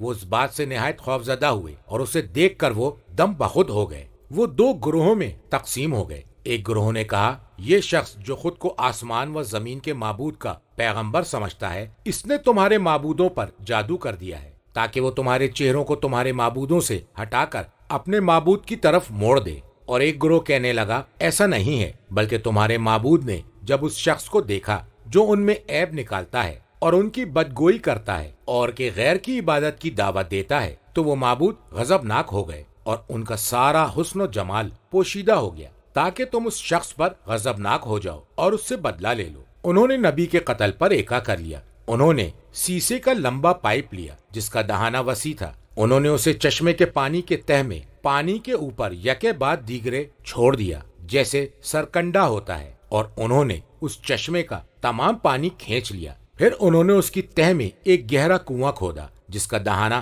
نہایت تنگ رکھا تھا، اور اس میں انہوں نے نبی کو ڈال دیا اور اس کے منہ کو ایک بڑے پتھر سے ڈھانپ دیا۔ پھر انہوں نے پائپ کو پانی میں سے نکال لیا اور کہا، اب ہمیں امید ہے کہ ہمارا معبود ہم سے راضی ہو جائے گا جب وہ دیکھے گا کہ ہم نے اسے برا کہنے والے اور اس کی عبادت سے روکنے والے کو قتل کر دیا۔ اور اس بڑے درخت کے نیچے دفنا دیا ہے تاکہ ہمارے معبود کا غصہ اس سے کم ہو جائے اور ہمارے لیے اس کی کلیاں نکل آئیں اور وہ ہرا بھرا سرسبز و شاداب ہو جائے۔ وہ اکثر دنوں میں اپنے نبی کی آواز سنا کرتے تھے۔ مذکورہ عربی کا ترجمہ ہے، میرے آقا تو جانتا ہے کہ تنگ جگہ میں میں ہوں اور میری تکلیف بہت شدید ہے، لہٰذا تو میرے جسم کی کمزوری اور میری تدبیر کی کمی پر رحم فرما اور میری قبض روح میں جلدی کر دے اور میری دعا کی قبولیت میں تاخیر نہ ہونے دے۔ یہاں تک کہ ان نبی علیہ السلام کا انتقال ہو گیا تو اللہ تبارک و تعالیٰ نے جبرائیل سے کہا، اے جبرائیل، کیا میرے یہ بندے جنہیں میرے حلم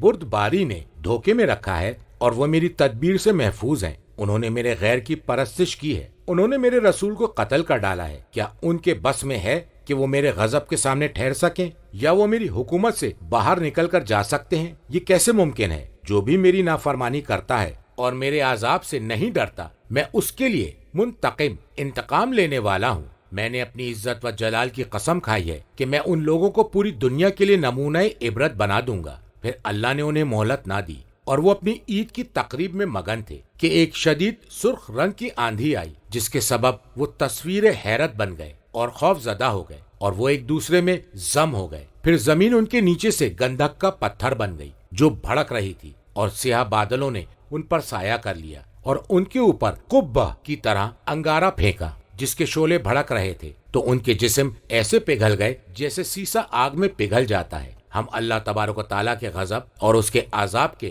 نازل ہونے سے پناہ مانگتے ہیں، اور کوئی قوت اور کوئی طاقت نہیں ہے سوائے اللہ کے جو علاوہ عظیم ہے۔ تفسیر قمی میں ہے کہ الرس آذربائیجان کے قریب ایک دریا کا نام ہے۔ کتاب کافی میں امام صادق علیہ السلام سے مروی ہے کہ ان کی خدمت میں کئی عورتیں آئیں، ان میں سے ایک عورت نے امام علیہ السلام سے مساحقت چپٹی عورتوں کے ذریعے مطمئن ہونا کے بارے میں سوال کیا، تو امام علیہ السلام نے جواب دیا، اس کی حد وہی ہے جو زنا کی ہے۔ عورت نے دریافت کیا، کیا اللہ تعالیٰ نے قرآن کریم میں اس کا ذکر کیا ہے؟ امام علیہ السلام نے فرمایا ہاں۔ عورت نے کہا، کس جگہ پر ذکر فرمایا ہے؟ مذکورہ آیت کا ترجمہ ہے، وہ عورتیں اصحاب الرس ہیں۔ تفسیر قمی میں امام صادق علیہ السلام سے مروی ہے کہ ایک مالکن اپنی کنیز کے ساتھ امام صادق علیہ السلام کے پاس آئی اور اس نے دریافت کیا، مولا آپ کیا فرماتے ہیں اس عورت کے بارے میں جو عورت سے لطف اندوز ہو؟ امام علیہ السلام نے فرمایا، وہ عورتیں جہنم میں جائیں گی، قیامت کا دن ہوگا، انہیں لایا جائے گا اور انہیں آگ کی چادر پہنائی جائے گی اور آگ ہی کے جوتے پہنائے جائیں گے اور ان کی شکموں اور فروج اندام نہانی میں آگ کے ستون ڈالے جائیں گے اور انہیں جہنم میں پھینک دیا جائے گا۔ اس عورت نے دریافت کیا، کیا یہ کتاب اللہ میں نہیں ہے؟ فرمایا ہاں، کتاب اللہ میں ہے۔ اس عورت نے کہا، کہاں پر ہے؟ فرمایا اللہ کا قول ہے۔ مذکورہ آیت کا ترجمہ ہے، وہ عورتیں رسیات تھیں۔ تفسیر مجموع البیان میں صادقین علیہ السلام سے مروی ہے کہ مساحقت یعنی عورتوں کا عورتوں سے مطمئن ہونا اصحاب الرس میں تھا، دوسرے الفاظ میں ان عورتوں کی سحاقات تھیں۔ مذکورہ آیت کا ترجمہ ہے، پھر یہ لوگ یعنی قریش شام کی تجارت کے دوران کئی بار اس بستی تک آئے جس کے باشندوں پر بدترین بارش برسائی گئی۔ تفسیر قمی میں امام باقر علیہ السلام سے مروی ہے کہ وہ بستی جس پر بدترین بارش ہوئی وہ سدوم ہے، یہ قوم لوط کی بستی تھی۔ اللہ تبارک و تعالیٰ نے اس قوم پر پتھروں کی بارش کی تھی، ایسے پتھر جو سجیل کے تھے یعنی مٹی کے بنے ہوئے۔ مذکورہ آیت کا ترجمہ ہے، کیا ان لوگوں نے اسے نہیں دیکھا جب وہ اس بستی کے پاس سے گزرتے تھے تو اللہ تعالیٰ کے نازل کردہ عذاب کے آثار دیکھ کر نصیحت حاصل کرتے؟ مذکورہ آیت کا ترجمہ ہے، یہ لوگ کافر ہیں، انہیں نہ تو حشر کی توقع ہے اور نہ ہی آخرت کی امید، اسی وجہ سے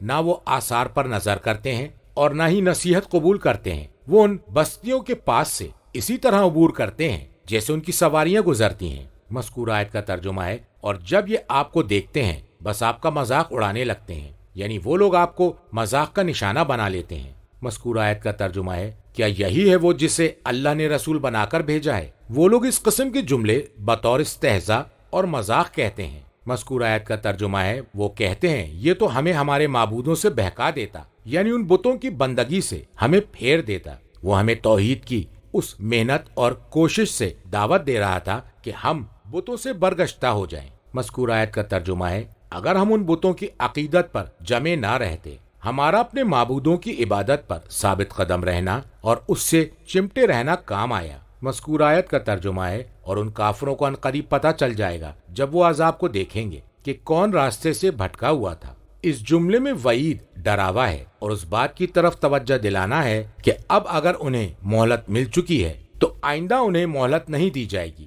ترجمہ: کیا آپ نے اس شخص کو دیکھا جس نے اپنی خواہشات کو اپنا معبود بنا لیا؟ کیا آپ ایسے شخص کی ذمہ داری لینے کو تیار ہیں؟ کیا آپ کا یہ خیال ہے کہ ان میں اکثر لوگ سنتے یا سمجھتے ہیں؟ ایسا ہرگز نہیں، یہ تو چوپاؤں کی مانند بلکہ اس سے بھی گئے گزرے ہیں۔ کیا آپ نے ملاحظہ نہیں فرمایا کہ آپ کے پروردگار نے سائے کو کیسے پھیلایا ہے، اور اگر وہ چاہتا تو اسے ساکن کر دیتا؟ پھر ہم نے سورج کو اس پر دلیل بنایا، پھر ہم نے اسے آہستہ آہستہ اپنی طرف سمیٹ لیا۔ وہی تو ہے جس نے تمہارے لیے رات کو لباس بنایا اور نیند کو آرام کا ذریعہ قرار دیا اور دن کو اٹھ کھڑے ہونے کا وقت کر دیا۔ وہی تو ہے جس نے اپنی رحمت بارش سے پہلے بشارت دینے والی ہوائیں چلائیں اور ہم نے آسمان سے پاک و پاکیزہ پانی نازل کیا۔ مذکور آیت کا ترجمہ ہے کہ آپ نے اس شخص کو دیکھا جس نے اپنی خواہشات کو اپنا معبود بنا لیا۔ اس نے خواہشات کی اطاعت کی اور اسی خواہش پر اپنی دین کی بنیاد رکھ دی۔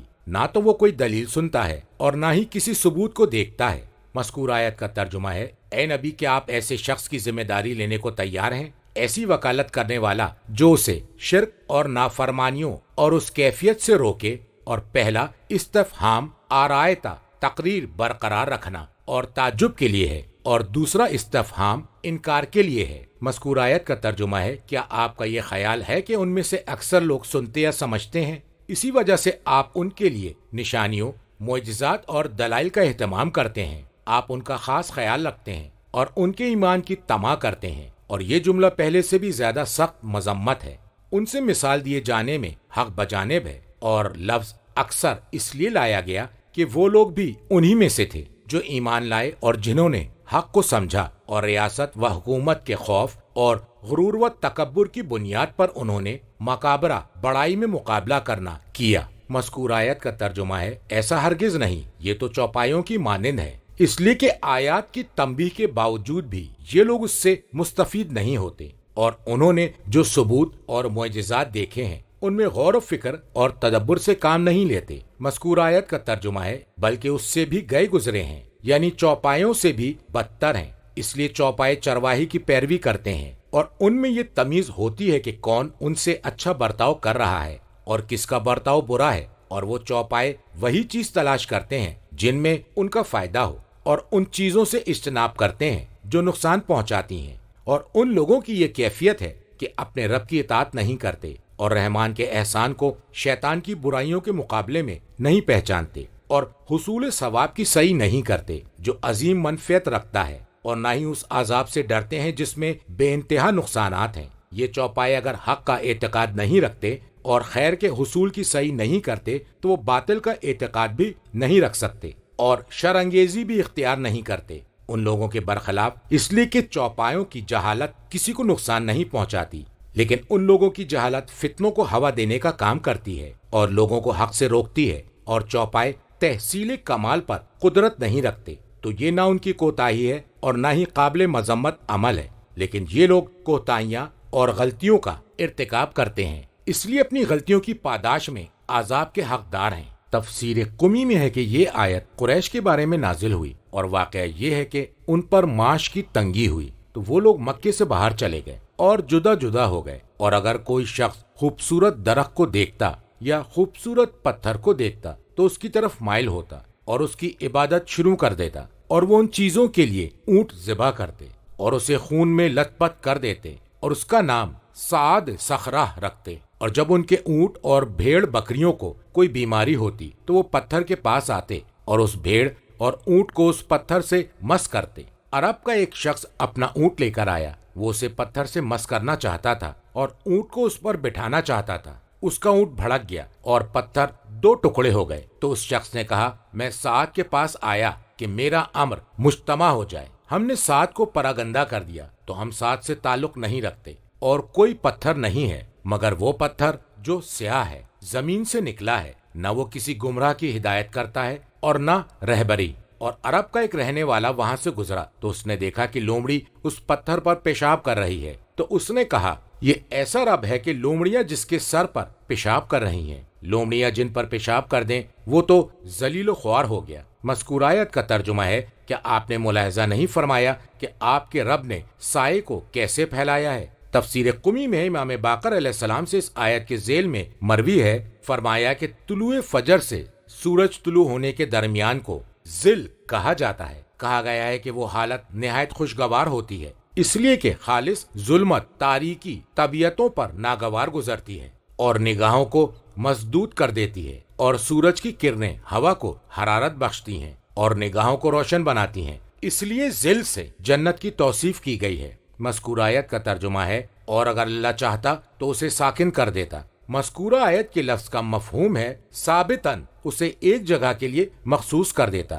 یہ لفظ سکنا سے نکلا ہے، وہ گھر جہاں پر انسان رہتا ہے، یا یہ لفظ سکون سے مشتق ہے، یعنی سمٹا ہوا نہ ہوتا، یعنی یہ کہ سورج کو ایک ہی جگہ پر ٹھہرا دیتا۔ مذکور آیت کا ترجمہ ہے، پھر ہم نے سورج کو اس پر دلیل بنایا، اس لیے کہ وہ محسوسات پر ظاہر نہیں ہوتا یہاں تک کہ طلوع ہو جائے اور اس کی شعاع کچھ اجسام پر پڑے۔ اگر ایسا نہ ہوتا تو ذل کو پہچانا نہیں جا سکتا تھا اور اس میں کوئی تفاوت نہیں ہوگا مگر سورج کی حرکت کے سبب۔ مذکور آیت کا ترجمہ ہے، پھر اسے آہستہ آہستہ ہم نے اپنی طرف سمیٹ لیا، یعنی اسے زائل کر دیا۔ سورج کی شعاع کو اس کی جگہ واقع کر کے اس کے ختم ہو جانے کو مد سے تعبیر کیا ہے، یعنی ساتھ چلنا، اور اس کے زائل ہونے کو اپنی طرف سمیٹنے سے تعبیر کیا ہے، اور یہ کف کا مفہوم دیتا ہے، یعنی جمع کرنا، اکٹھا کرنا۔ مذکور آیت کا ترجمہ ہے، تھوڑا تھوڑا جیسے جیسے سورج بلند ہوتا ہے تاکہ اس سے عالم کا نظام درست ہو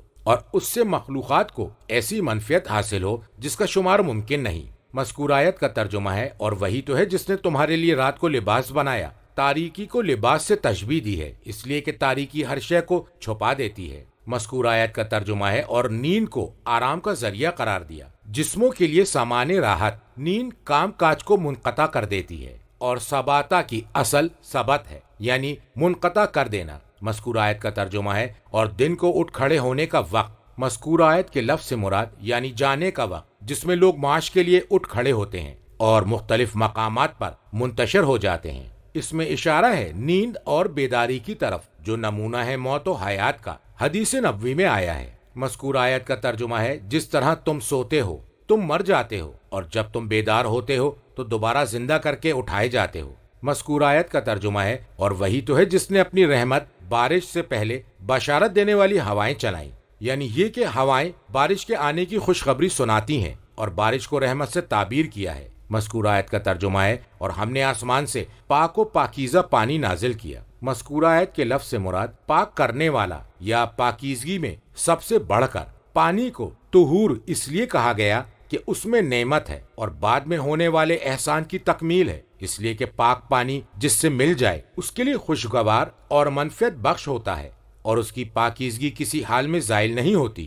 ترجمہ، تاکہ ہم اس پانی کے ذریعے سے مردہ شہر کو زندہ کر دیں، اور ہم اپنی مخلوق میں سے بیشتر مویشیوں اور انسانوں کو اس سے سیراب کریں، اور ہم نے اسے لوگوں کے درمیان بار بار گردش دی تاکہ وہ نصیحت قبول کریں، مگر لوگوں کی اکثریت نے کفران نعمت کی۔ اگر ہم چاہتے تو ہر بستی میں ڈرانے والا بھیج دیتے۔ اے محمد، آپ کافروں کی بات ہرگز نہ مانیے، اور اس قرآن کے ذریعے ان سے جہاد اکبر کرتے رہیے۔ اور وہی تو ہے جس نے دو سمندروں کو ملا کر رکھا ہے، ایک لذیذ و شیریں، دوسرا تلخ و نمکین، اور ان دونوں کے درمیان ایک حد فاصل اور ایک رکاوٹ قائم کر دی ہے جو انہیں مخلوط ہونے نہیں دیتی۔ اور وہی تو ہے جس نے پانی سے بشر کی تخلیق کی، پھر اسے صاحب نصب اور سسرال والا بنا دیا، اور آپ کا پروردگار بڑی قدرت رکھتا ہے۔ مذکور آیت کا ترجمہ ہے، تاکہ ہم اس پانی کے ذریعے مردہ شہر کو زندہ کریں، یعنی نباتات اگائیں۔ مذکور آیت کا ترجمہ ہے، اور ہم اپنی مخلوق میں سے بیشتر مویشیوں اور انسانوں کو اس سے سیراب کریں۔ مذکور آیت کا ترجمہ ہے، اور ہم نے اسے لوگوں کے درمیان بار بار گردش دی۔ کہا گیا ہے کہ ہم نے اس قول کو قرآن میں اور دیگر کتابوں میں بار بار بیان کیا ہے، یا مختلف شہروں میں مختلف اوقات میں انسانوں کے درمیان اس کو گردش دی ہے، جو مختلف صفات کی حامل ہے، جسے وابل، موسلا دھار اور تلل، ہلکی بارش، اور اس کے علاوہ دیگر انداز کی برسات کتاب فقہ میں نبی اکرم صلی اللہ علیہ وآلہ وسلم سے مروی ہے کہ جب سے اللہ نے دنیا کو خلق فرمایا ہے، دنیا والوں پر کوئی دن ایسا نہیں ہوتا کہ آسمان سے ان پر بارش نہ ہوتی ہو۔ اللہ جہاں چاہتا ہے اس جگہ کے لیے اس بارش کو قرار دے دیتا ہے۔ مذکور آیت کا ترجمہ ہے تاکہ وہ نصیحت کو قبول کریں، غور و فکر کریں اور اللہ کی کمال قدرت اور اس بارے میں حق نعمت کو پہچانیں اور اس کا شکر ادا کرنے کے لیے تیار ہو جائیں کہ وہ ہواؤں کو ان کے حق میں اور ان کی طرف گردش دیتا ہے۔ مذکور آیت کا ترجمہ ہے مگر لوگوں کی اکثریت نے کفران نعمت کی اور اس کو بہت کم اہمیت دی اور اس کا انکار کیا۔ وہ یہ کہنے لگے کہ فلاں ستارے نو نے ہم پر بارش برسائی، بغیر اس کے کہ وہ اسے اللہ کی جانب سے سمجھیں اور ان ستاروں کو واسطہ قرار دیں جنہیں اس کام کے لیے مسخر کر دیا گیا ہے۔ مذکور آیت کا ترجمہ ہے اور اگر ہم چاہتے تو ہر بستی میں ڈرانے والا بھیج دیتے۔ مذکور آیت کے لفظ سے مراد ایسا نبی جو وہاں کے رہنے والوں کو ڈرائے تاکہ اے نبی ہم آپ پر نبوت کے بوجھ کو ہلکا کر دیں، لیکن ہم نے آپ کی جلالت اور آپ کی منزلت کی عظمت کے سبب اس امر کو صرف آپ سے مخصوص کر دیا اور اس وجہ سے بھی کہ آپ کو دیگر مرسلین پر فضیلت عطا کی، لہذا آپ پورے ثبات و عزم کے ساتھ اور دعوت دین اور اظہار حق میں مکمل کوشش کرتے ہوئے اس کا سامنا کریں۔ مذکور آیت کا ترجمہ ہے اے محمد آپ کافروں کی بات ہرگز نہ مانیے، وہ جو بھی مطالبہ آپ سے کر رہے ہیں آپ انہیں تسلیم نہ کیجیے، اور یہ حضرت اور مومنین کو ہیجان میں لانا اور ابھارنا ہے۔ مذکور آیت کا ترجمہ ہے اور اس قرآن کے ذریعے ان سے جہاد اکبر کرتے رہیے۔ مذکور آیت کا ترجمہ ہے قرآن کریم کے ذریعے یا ان کی بات نہ مان کر جہاد اکبر کرتے رہیے۔ ان کی کوشش یہ ہے کہ آپ کے حق کو باطل قرار دیں تو ان کی مخالفت اور باطل کو دور کرنے میں آپ کوشش کریں اور جد و جہد سے کام لیں، اس لیے کہ سفیہوں، احمق اور بے عقل افراد سے دلائل کے ذریعے جہاد کرنا دشمنوں سے تلوار سے جہاد کرنے سے زیادہ بڑا ہے۔ مذکور آیت کا ترجمہ ہے اور وہی تو ہے جس نے دو سمندر کو ملا رکھا ہے۔ مذکور آیت کا ترجمہ ہے دونوں سمندر ایک دوسرے کے قریب ہیں، باہم ملے ہوئے ہیں، ایک دوسرے سے چمٹے ہوئے ہیں، اس طرح کہ ان میں باہمی امتزاج، ایک دوسرے سے مل جانا، پیوست ہونا نہیں ہوتا۔ عربی میں محاورہ ہے۔ مذکور عربی کا ترجمہ ہے اس نے چوپائے کو تنہا چھوڑ دیا۔ مذکور آیت کا ترجمہ ہے ایک لذیذ و شیریں، بے انتہا شیریں۔ مذکور آیت کا ترجمہ ہے اور یہ دوسرا تلخ و نمکین، ایسا جس میں بہت زیادہ نمک ہو۔ کتاب کافی میں صادقین علیہ السلام سے مروی ہے کہ اللہ تبارک و تعالیٰ نے ہماری ولایت کو پانیوں کے سامنے پیش کیا، تو جس پانی نے ہماری ولایت کو قبول کر لیا وہ شیریں اور خوشگوار ہے، اور جس پانی نے ہماری ولایت کا انکار کیا تو وہ تلخ، شور و نمکین اور بے حد کھاری ہوتا ہے۔ مذکور آیت کا ترجمہ ہے اور ان دونوں دریاؤں کے درمیان ایک حد فاصل رکھ دی، اپنی قدرت سے ایک رکاوٹ کھڑی کر دی۔ مذکور آیت کا ترجمہ ہے اور ایک رکاوٹ قائم کر دی جو انہیں مخلوط نہیں ہونے دیتی۔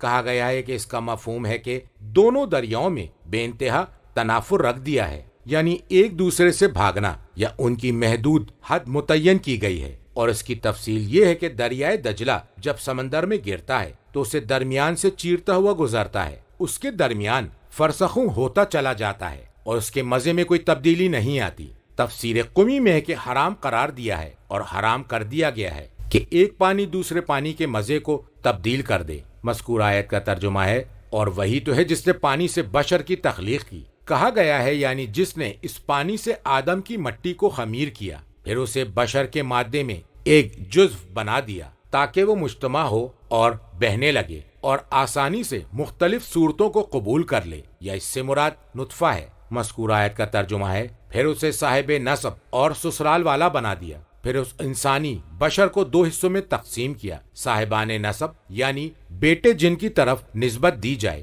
اور سسرال والے یعنی لڑکیاں جن سے شادی کی جاتی ہے اور رشتہ قائم ہوتا ہے۔ مذکور آیت کا ترجمہ ہے اور آپ کا پروردگار بڑی قدرت رکھتا ہے، اس طرح کہ اس نے ایک مادے سے ایسا بشر پیدا کر دیا جس کے مختلف اعضاء و جوارے ہیں اور مختلف طبیعتیں ہیں جن میں بڑی دوری ہوتی ہے، اور انہیں بالمقابل دو قسموں میں تقسیم کر دیا۔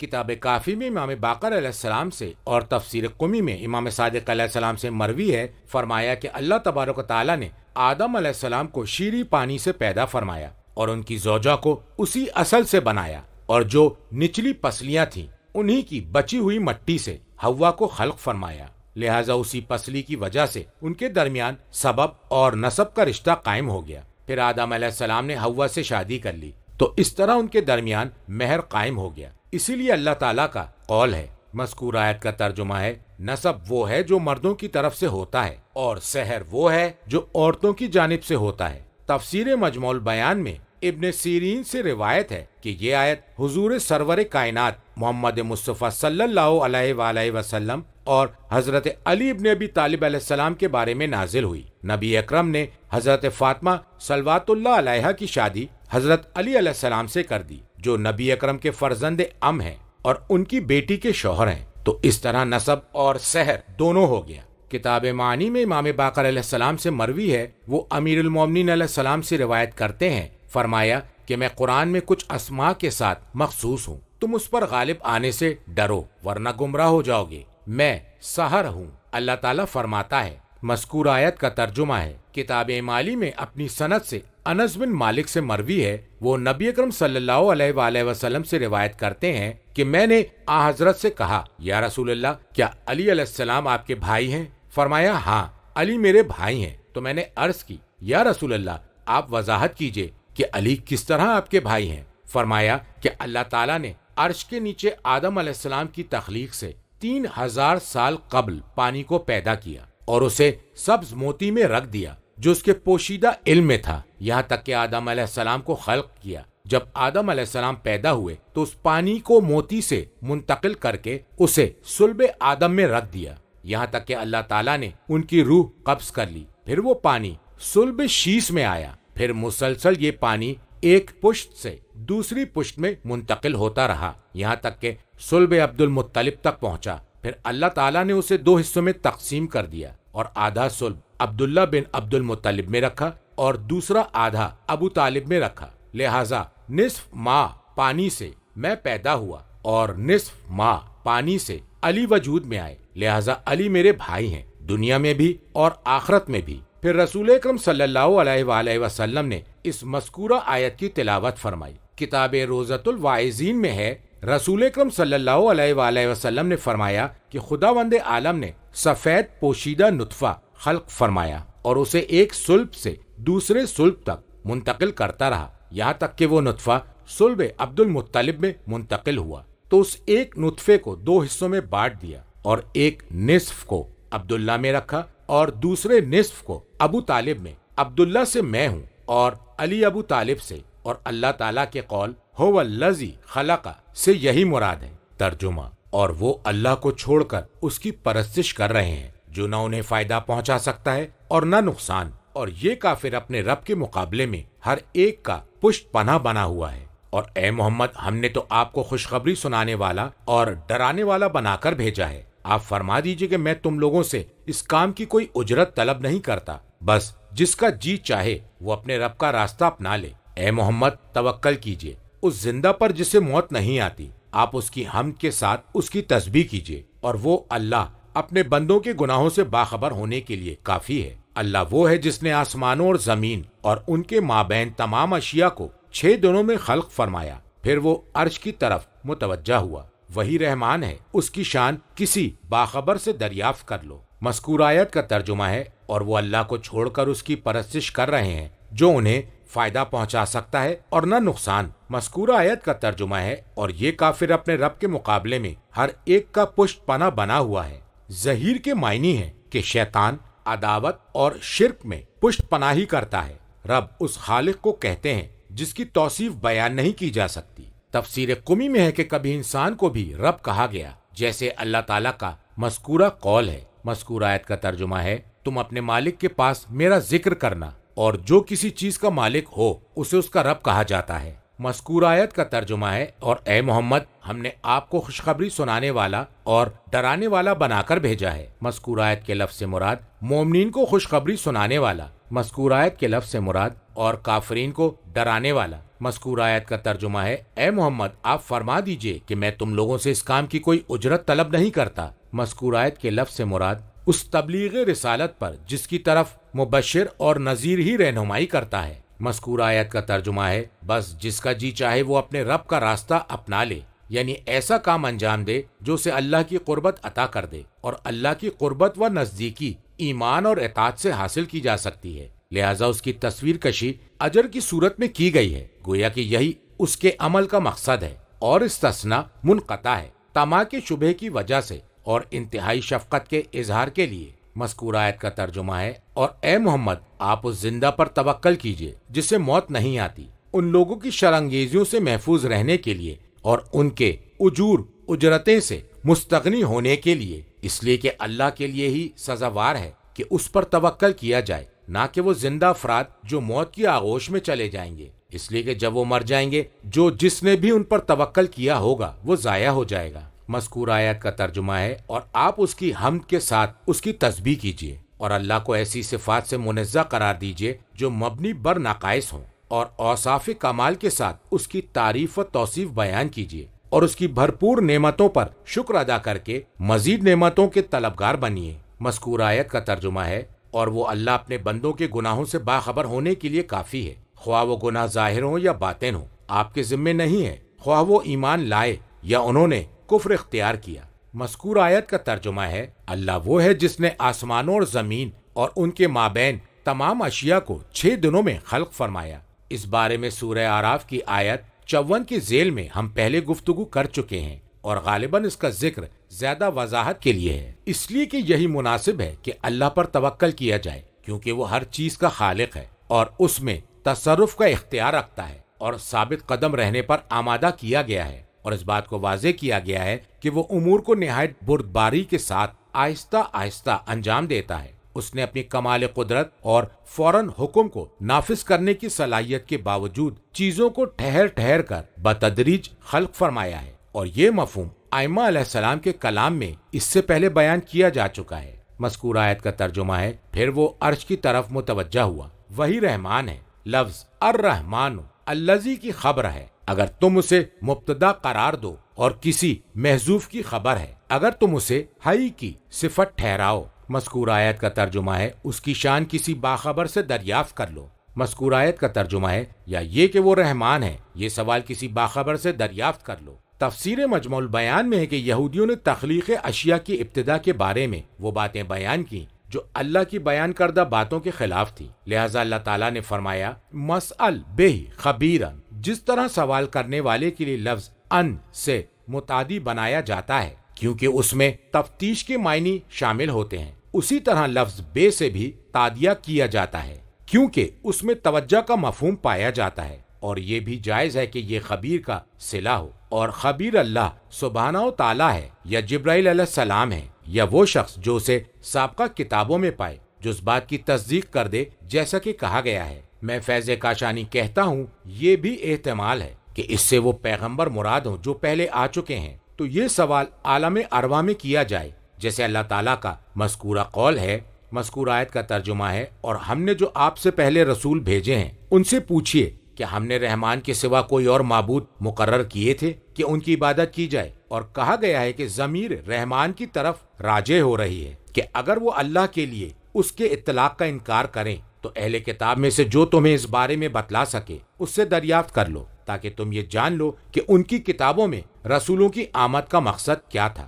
ترجمہ، اور جب ان سے کہا گیا کہ رحمان کو سجدہ کرو تو وہ کہنے لگے رحمان کیا ہوتا ہے؟ کیا تم جسے کہو ہم اسے سجدہ کرنے لگیں؟ اور یہ دعوت ان کی نفرت کو بڑھاتی ہے۔ بابرکت ہے وہ جس نے آسمان میں برج بنائے اور ان برجوں میں سراج، سورج اور روشن چاند بنایا، اور وہی تو ہے جس نے رات اور دن کو ایک دوسرے کا جانشین بنایا، ہر اس شخص کے لیے جو نصیحت حاصل کرنا چاہے یا شکر گزار ہونا چاہے۔ اور اللہ کے بندے وہ ہیں جو زمین پر عاجزی اور وقار سے چلتے ہیں، اور جب جاہل ان سے مخاطب ہو تو کہتے ہیں تم کو سلام۔ جو لوگ اپنے رب کی بارگاہ میں سجدہ کرتے ہوئے اور حالت قیام میں رات بسر کرتے ہیں۔ مذکور آیت کا ترجمہ ہے، اور جب ان سے کہا گیا کہ رحمان کو سجدہ کرو تو وہ کہنے لگے رحمان کیا ہوتا ہے؟ کہا گیا ہے کہ انہوں نے رحمان سے اللہ کو مراد نہیں لیا، یا اس لیے کہ انہوں نے یہ سوچا کہ اس سے اللہ کے علاوہ کسی اور کو مراد لیا گیا ہے۔ تفسیر قمی میں ہے فرمایا کہ اس سوال کا جواب ہے الرحمن علم القرآن خلق الانسان علمہ البیان الشمس والقمر بحسبان۔ مذکور آیت کا ترجمہ ہے، کیا تم جسے کہو ہم اسے سجدہ کرنے لگیں؟ مذکور آیت کا ترجمہ ہے، اور یہ دعوت ان کی نفرت کو بڑھاتی ہے، یعنی وہ ایمان سے فرار اختیار کرتے ہیں، یعنی رحمان کے سامنے سجدے کے حکم سے راہ فرار اختیار کرتے ہیں۔ مذکور آیت کا ترجمہ ہے بابرکت ہے وہ جس نے آسمان میں کئی برج بنائے، یعنی 12 بروج سورہ حجر کی آیت 16 کے ذیل میں اس بارے میں بیان کیا جا چکا ہے۔ مذکور آیت کا ترجمہ ہے اور ان برجوں میں سراج سورج بنایا۔ سراج سے مراد سورج ہے، اس لیے کہ اللہ تعالیٰ کا مذکورہ قول ہے۔ مذکور آیت کا ترجمہ ہے اور سورج کو سراج قرار دیا۔ اگر یہ لفظ سرج ہو اس میں تمام بڑے بڑے سیارے اور ستارے شامل ہو جائیں گے۔ کتاب جوامع میں ائمہ معصومین علیہ السلام سے مروی ہے کہ تم اسے سرج نہ پڑھو بلکہ یہ لفظ سراجہ ہے جس سے سورج مراد ہے۔ مذکور آیت کا ترجمہ ہے اور روشن چاند بنایا۔ مذکور آیت کے لفظ سے مراد رات کو روشنی پھیلانے والا۔ کتاب اہل الجا میں امام صادق علیہ السلام سے مروی ہے، آپ نے اس بارے میں گفتگو کرتے ہوئے فرمایا اللہ تعالیٰ نے آسمان میں سورج اور چاند کو قرار دیا، دونوں اپنے اپنے مدار میں تیر رہے ہیں، جو تیزی سے ان کے ساتھ چکر لگا رہا ہے، وہ کبھی انہیں نکالتے ہیں اور کبھی انہیں ڈبوتے ہیں، یہاں تک کہ ان کے ذریعے سے دنوں کا شمار، مہینوں اور سالوں کی گنتی ہوتی ہے، اور ہر سال اثر نو موسم گرما، موسم بہار، موسم سرما اور موسم خزاں مختلف زمانوں میں آتے ہیں، رات دن کی تبدیلی کے ساتھ ساتھ۔ مذکور آیت کا ترجمہ ہے اور وہی تو ہے جس نے رات اور دن کو ایک دوسرے کا جانشین بنا دیا، ان میں سے ہر ایک دوسرے کے پیچھے آتا ہے گویا کہ وہ اس کا جانشین ہو، کہ اس میں جو مناسب ہو وہ کام انجام دیا جائے۔ مذکور آیت کا ترجمہ ہے ہر اس شخص کے لیے جو نصیحت حاصل کرنا چاہے یا شکر گزار رہنا چاہے۔ کتاب فقہ میں امام صادق علیہ السلام سے مروی ہے کہ جو کام تم رات کے وقت انجام نہ دے سکو تمہیں چاہیے کہ دن کے وقت اسے پورا کر دو۔ اللہ تعالیٰ نے فرمایا ہے کہ اور اس آیت کی تلاوت فرمائی، پھر کہا یعنی وہ شخص رات کو جو کام باقی رہ گیا ہو اسے دن کے وقت انجام دے دے، اور دن کے وقت جو کام نامکمل رہ گیا ہو تو اسے رات کے ہنگام انجام دے دے۔ کتاب تہذیب اور قمی میں امام صادق علیہ السلام سے مروی ہے جو اس سے کافی قریب ہے، اور قمی میں یہ اضافہ ہے کہ یہ آل محمد کا پوشیدہ راز ہے۔ مذکور آیت کا ترجمہ ہے اور اللہ کے بندے وہ ہیں جو زمین پر عاجزی اور وقار سے چلتے ہیں۔ کتاب مجموع البیان میں امام صادق علیہ السلام سے مروی ہے کہ اس سے مراد ایسا شخص ہے جو اپنی عادت، طبیعت اور فطرت کے مطابق جس پر اسے خلق کیا گیا ہے چلتا ہے، نہ تکلف کرتا ہے اور نہ ہی غرور و تکبر سے کام لیتا ہے۔ تفسیر قمی میں امام صادق علیہ السلام سے مروی ہے، آپ نے فرمایا کہ اس آیت میں ائمہ علیہم السلام مراد ہیں، جو مذکور آیت کا ترجمہ ہے زمین پر عاجزی و وقار سے دشمنوں کے خوف سے چلتے ہیں۔ امام کاظم علیہ السلام سے مروی ہے، آپ سے اس آیت کے بارے میں سوال کیا گیا، فرمایا کہ اس سے مراد ائمہ علیہم السلام ہے جو اپنی رفتار میں تقوی کو مد نظر رکھتے ہیں۔ کتاب کافی میں امام باقر علیہ السلام سے مروی ہے کہ آپ نے اس آیت کے بارے میں سوال کیا، فرمایا اس سے مراد اوصیاء ہیں جو دشمنوں کے خوف کی وجہ سے یہ عمل انجام دیتے ہیں۔ مذکور آیت کا ترجمہ ہے اور جب جاہل ان سے مخاطب ہو تو کہتے ہیں تم پر سلام ہو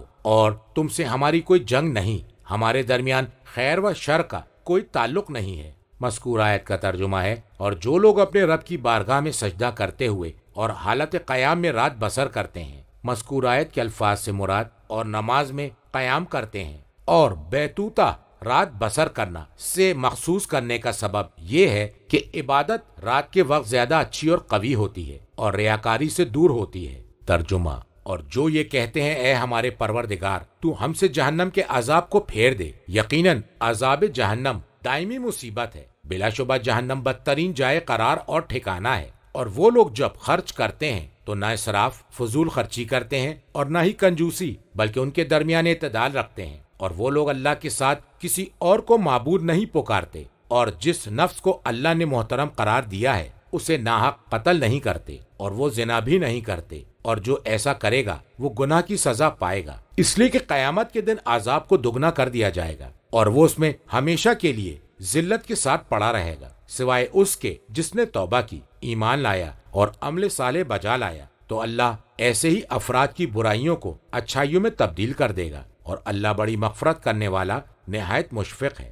مذکور آیت کا ترجمہ ہے اور جو یہ کہتے ہیں اے ہمارے پروردگار تو ہم سے جہنم کے عذاب کو پھیر دے، یقیناً عذاب جہنم ایک دائمی مصیبت ہے۔ مذکور آیت کے لفظ کا مفہوم ہے لازمی ہے، اور اسی سے غریم، ٹیکس اور جرمانہ ہے جس کا ادا کرنا لازمی ہوتا ہے۔ تفسیر قمی میں امام باقر علیہ السلام سے مروی ہے، فرماتے ہیں مذکور آیت کے الفاظ سے مراد وہ لازم و ملزوم ہے، جدا نہیں ہوتا، میں فیض کاشانی کہتا ہوں کہ یہ خبردار اور آگاہ کرنا ہے کہ وہ لوگ دیگر مخلوقات سے بہترین انداز میں مخالفت کے ساتھ ساتھ عبادت حق کے لیے کوشاں رہتے ہیں اور عذاب سے محفوظ رہنے کی سعی کرتے ہیں، پھر بھی وہ اللہ سے دست بدعا ہیں کہ وہ ان سے عذاب کو ٹال دے، اس لیے کہ انہیں اپنے اعمال پر بھروسہ نہیں ہے اور احوال کے مسلسل جاری رہنے پر انہیں تکیہ نہیں ہے۔ مذکور آیت کا ترجمہ ہے بلا شبہ جہنم بدترین جائے قرار اور ٹھکانہ ہے۔ مذکور آیت کا ترجمہ ہے یہ دونوں جملے اس داستان کی وضاحت کر رہے ہیں اور ان کا آغاز اللہ کی جانب سے ہے۔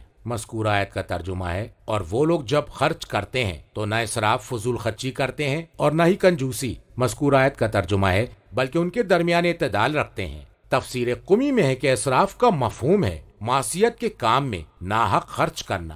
مذکور آیت کے الفاظ کا مطلب ہے کہ وہ اللہ تبارک و تعالیٰ کے حق کو نہیں روکتے، اور قوام کے معنی ہے عدل، اور اللہ نے جہاں خرچ کرنے کا حکم دیا اس میں خرچ کرنا۔ تفسیر مجموع البیان میں نبی اکرم سے مروی ہے کہ جس نے غیر حق میں عطا کیا تو وہ اسراف ہے، اور جس نے حق سے منع کیا تو وہ قطر ہے۔ حضرت علی علیہ السلام نے فرمایا معقول کھائی جانے والی اشیاء اور مشروب پینے والی چیزیں میں کسی قسم کا اسراف نہیں ہے، خواہ وہ زیادہ ہی کیوں نہ ہو۔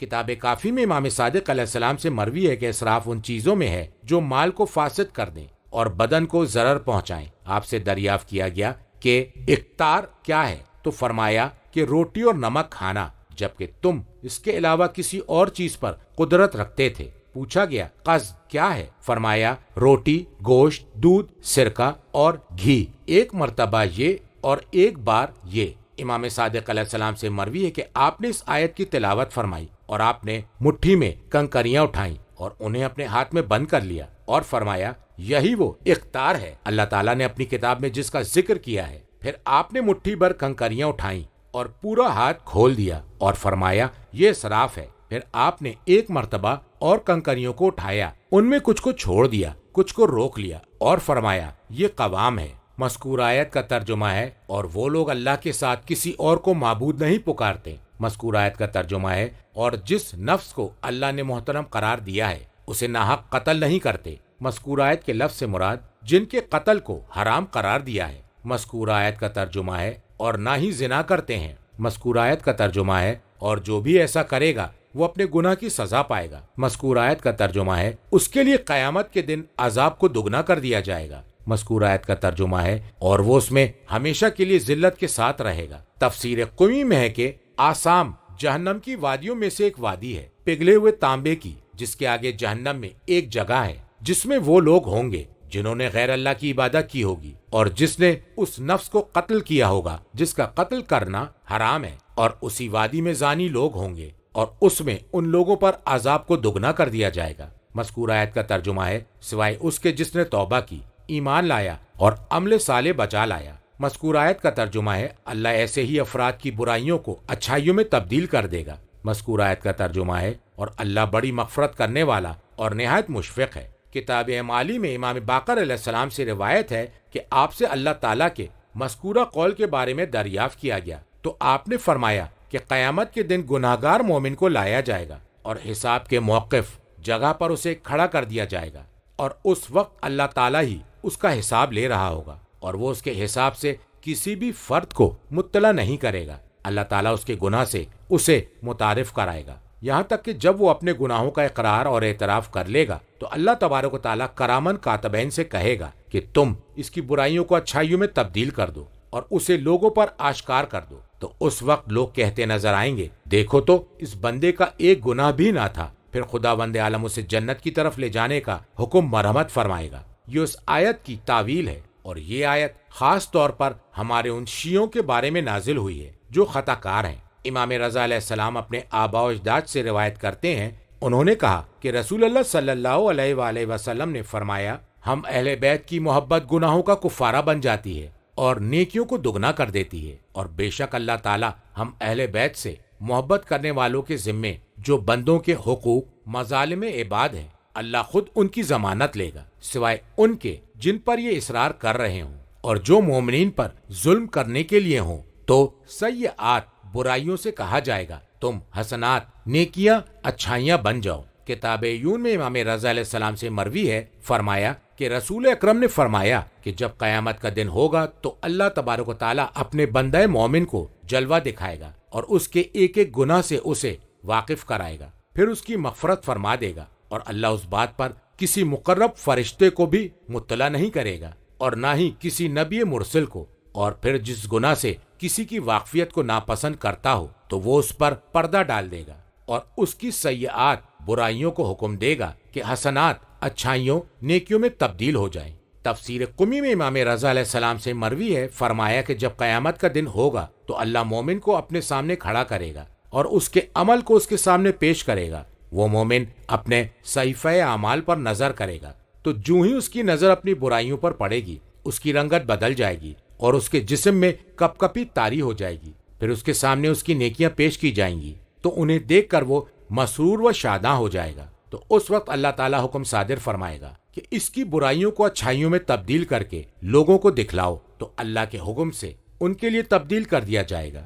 لوگ یہ کہیں گے کیا اس شخص نے کسی ایک برائی کا بھی ارتکاب نہیں کیا؟ اور وہ اللہ تعالیٰ کا مذکورہ قول ہے، اور اس مضمون سے متعلق بہت سی احادیث موجود ہیں۔ اور ابو اسحاق لیثی کی روایت میں جو امام باقر علیہ السلام سے مروی ہے، جو مومن اور کافر کی تینیت کے بارے میں وارد ہوئی ہے، کہ اس کا مفہوم یہ ہے کہ اللہ تبارک و تعالیٰ قیامت کے دن حکم صادر فرمائے گا کہ ہمارے دشمنوں کی نیکیاں لے لی جائیں اور اسے ہمارے شیعوں کی طرف لوٹا دیا جائے، اور ہمارے چاہنے والوں کی برائیوں کو لے کر ہم سے بغض رکھنے والوں کی طرف لوٹا دیا جائے۔ فرمایا کہ اللہ تعالیٰ کا مذکورہ قول ہے۔ مذکورہ آیت کا ترجمہ ہے اللہ تعالیٰ ہمارے شیعوں کی سیئات کو حسنات میں تبدیل کر دے گا اور خداوند عالم ہمارے دشمن کے حسنات کو سیئات میں بدل دے گا۔ کتاب روضۃ الواعظین میں نبی اکرم صلی اللہ علیہ وآلہ وسلم سے مروی ہے کہ جو بھی قوم اللہ کا مسلسل ذکر کرتی رہی ہے وہ بیٹھی نہیں رہے گی، یہاں تک کہ ایک منادی آسمان سے ندا دے کر یہ کہے گا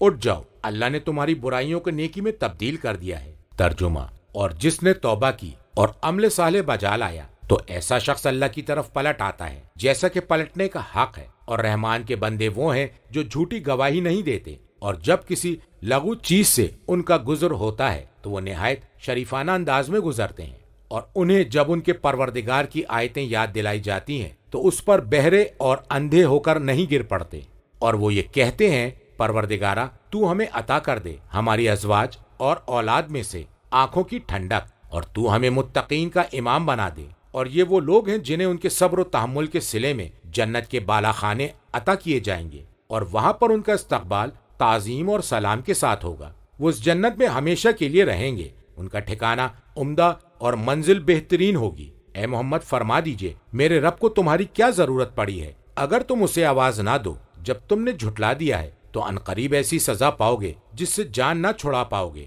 مذکور آیت کا ترجمہ ہے اور جس نے توبہ کی اور عمل صالح بجا لایا تو ایسا شخص اللہ کی طرف پلٹ آتا ہے جیسا کہ پلٹنے کا حق ہے۔ مذکور آیت کا ترجمہ ہے جن چیزوں سے اسے روکا گیا ہے وہ ان کی طرف اخلاص اور سچی نیت کے ساتھ دوبارہ واپس نہیں لوٹتا۔ مذکور آیت کا ترجمہ ہے اور رحمان کے بندے وہ ہیں جو جھوٹی گواہی نہیں دیتے۔ کتاب کافی میں امام صادق علیہ السلام سے مروی ہے کہ اس سے مراد غنا گانا بجانا ہے۔ تفسیر مجمع البیان میں صادقین علیہ السلام سے ایسی ہی روایت ملتی ہے۔ تفسیر قمی میں ہے فرمایا کہ اس سے مراد غنا اور لہو و لعاب کی مجلسیں ہیں۔ مذکور آیت کا ترجمہ ہے اور جب کسی لغو چیز سے ان کا گزر ہوتا ہے تو وہ نہایت شریفانہ انداز میں گزرتے ہیں، اس سے اعراض کرتے ہیں اور وہاں پر ٹھہرنے اور اس میں ملوث ہونے سے خود کو بچاتے ہیں، اور اسی کے ذیل میں آتا ہے فحشاء سے نگاہوں کو نیچا رکھنا اور دور رہنا اور گناہوں سے درگزر کرنا،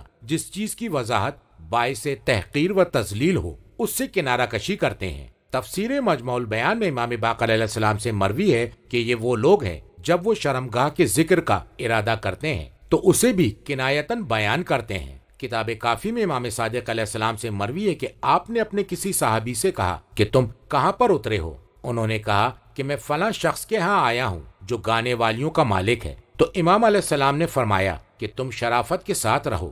پھر فرمایا کیا تم نے اللہ تعالیٰ کا یہ قول نہیں سنا جو اس نے اپنی کتاب میں فرمایا ہے؟ مذکور آیت کا ترجمہ ہے کتاب یون میں محمد بن ابی عباد سے مروی ہے کہ وہ سماع گانے سننے کا شوقین تھا اور اس بارے میں شہرت رکھتا تھا۔ اور شراب پیتا تھا۔ اس نے کہا میں نے امام رضا علیہ السلام سے سما کے بارے میں سوال کیا تو امام علیہ السلام نے فرمایا کہ مکے کے باشندے اس بارے میں اپنی رائے رکھتے ہیں، جبکہ موسیقی اور گانے کا سننا باطل اور لہو و لعب کی حدود میں آتا ہے۔ کیا تم نے اللہ تبارک و تعالیٰ کا قول نہیں سنا؟ وہ فرما رہا ہے، مذکور آیت کا ترجمہ ہے، اور انہیں جب ان کے پروردگار کی آیتیں یاد دلائی جاتی ہیں، مذکور آیت کا ترجمہ ہے، تو اس پر بہرے اور اندھے ہو کر نہیں گر پڑتے، یعنی وہ اس پر بغیر سوچے سمجھے ہوئے اور بغیر دیکھے ہوئے اس شخص کی طرح جو نہ سنتا ہے اور نہ ہی دیکھتا ہے کھڑے نہیں ہوتے، بلکہ وہ ہمتاً مشغول ہو جاتے ہیں ان کانوں کے ساتھ جو سنتے ہوئے یاد رکھتے ہیں،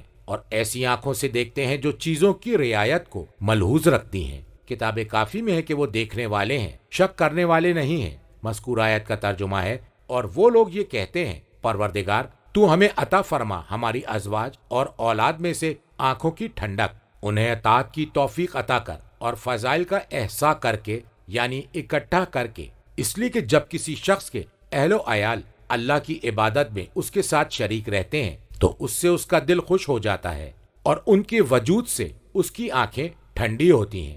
جب وہ یہ دیکھتے ہیں کہ ان کے اہل و عیال دینی امور میں ان کی مساعدت کر رہے ہیں اور اسے توقع ہے کہ وہ لوگ اس کے ساتھ جنت میں ملحق ہو جائیں گے۔ مذکور آیت کا ترجمہ ہے، اور تو ہمیں متقین کا امام بنا دے۔ کتاب جوامع میں امام صادق علیہ السلام سے مروی ہے کہ اس سے ہم لوگ مراد ہیں، اور ایک روایت میں ہے یہ آیت ہمارے بارے میں نازل ہوئی ہے۔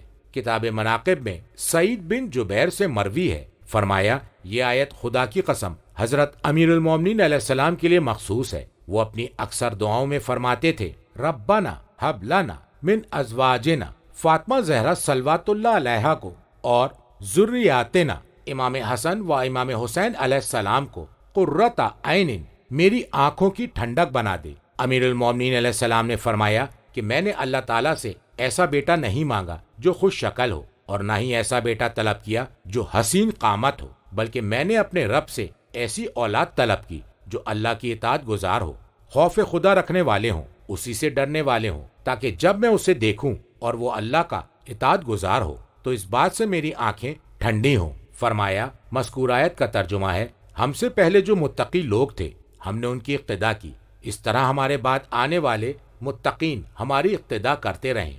تفسیر قمی میں امام صادق علیہ السلام سے مروی ہے، فرمایا ہم وہی اہل بیت ہیں۔ فرمایا اور روایت میں ہے کہ ازواجنا سے مراد جناب خدیجہ اور ذریاتنا سے مراد جناب فاطمہ اور قرۃ عین سے مراد امام حسن اور امام حسین علیہ السلام ہیں، اور وجعلنا للمتقین اماما سے علی ابن ابی طالب اور ائمہ علیہم السلام مراد ہیں۔ مذکور آیت کا ترجمہ ہے، یہ وہ لوگ ہیں جنہیں ان کے صبر و تحمل کے صلے میں جنت کے بالا خانے عطا کیے جائیں گے۔ مذکور آیت کے لفظ کا مفہوم ہے جنت میں اعلیٰ مقامات۔ مذکور آیت کا ترجمہ ہے، اور وہاں پر ان کا استقبال تعظیم اور سلام کے ساتھ ہوگا، فرشتے ان کی تکریم و تعظیم کریں گے اور ان کو سلام کریں گے، یا یہ کہ وہ لوگ ایک دوسرے کی تکریم کریں گے اور سلام کریں گے۔ مذکور آیت کا ترجمہ ہے، وہ اس جنت میں ہمیشہ کے لیے رہیں گے، نہ انہیں وہاں پر موت آئے گی اور نہ ہی وہ وہاں سے باہر نکلیں گے۔ مذکور آیت کا ترجمہ ہے، ان کا ٹھکانہ عمدہ اور منزل بہترین ہوگی۔ مذکور آیت کا ترجمہ ہے، اے محمد آپ لوگوں سے فرما دیجئے کہ میرے رب کو تمہاری کیا ضرورت پڑی ہے۔ تفسیر قمی میں امام باقر علیہ السلام سے مروی ہے، آپ نے فرمایا مذکور آیت کا ترجمہ ہے، میرا رب تم سے کیا کرے گا، یعنی اسے تمہاری کیا ضرورت ہے۔ مذکور آیت کا ترجمہ ہے، اگر تم اسے آواز نہ دو۔ تفسیر مجموع البیان میں عیاشی سے، وہ امام باقر علیہ السلام سے روایت نقل کرتے ہیں، آپ سے سوال کیا گیا کہ کیا قرآن کو زیادہ پڑھنا افضل ہے یا کثرت دعا افضل ہے؟ تو امام علیہ السلام نے فرمایا کثرت دعا افضل ہے، اور آپ نے اس آیت کی تلاوت فرمائی۔ مذکور آیت کا ترجمہ ہے، جب تم نے جھٹلا دیا ہے میں نے تمہیں جس بارے میں بتلایا تھا تم نے اس کی مخالفت کی۔ مذکور آیت کا ترجمہ ہے، تو عنقریب ایسی سزا پاؤ گے جس سے جان نہ چھڑا پاؤ گے، جو تمہارے جھٹلانے کی جزا ہوگی، لازمی طور سے تم تک پہنچ کر رہے گی۔ کتاب ثواب الاعمال میں اور مجموع البیان میں امام موسیٰ کاظم علیہ السلام سے مروی ہے کہ جو شخص ہر شب میں سورہ کی تلاوت کرے گا تو اللہ اس پر ہرگز عذاب نازل نہیں کرے گا اور اس کا حساب نہیں لے گا، اور فردوس اعلیٰ میں اس کی قیامگاہ ہوگی۔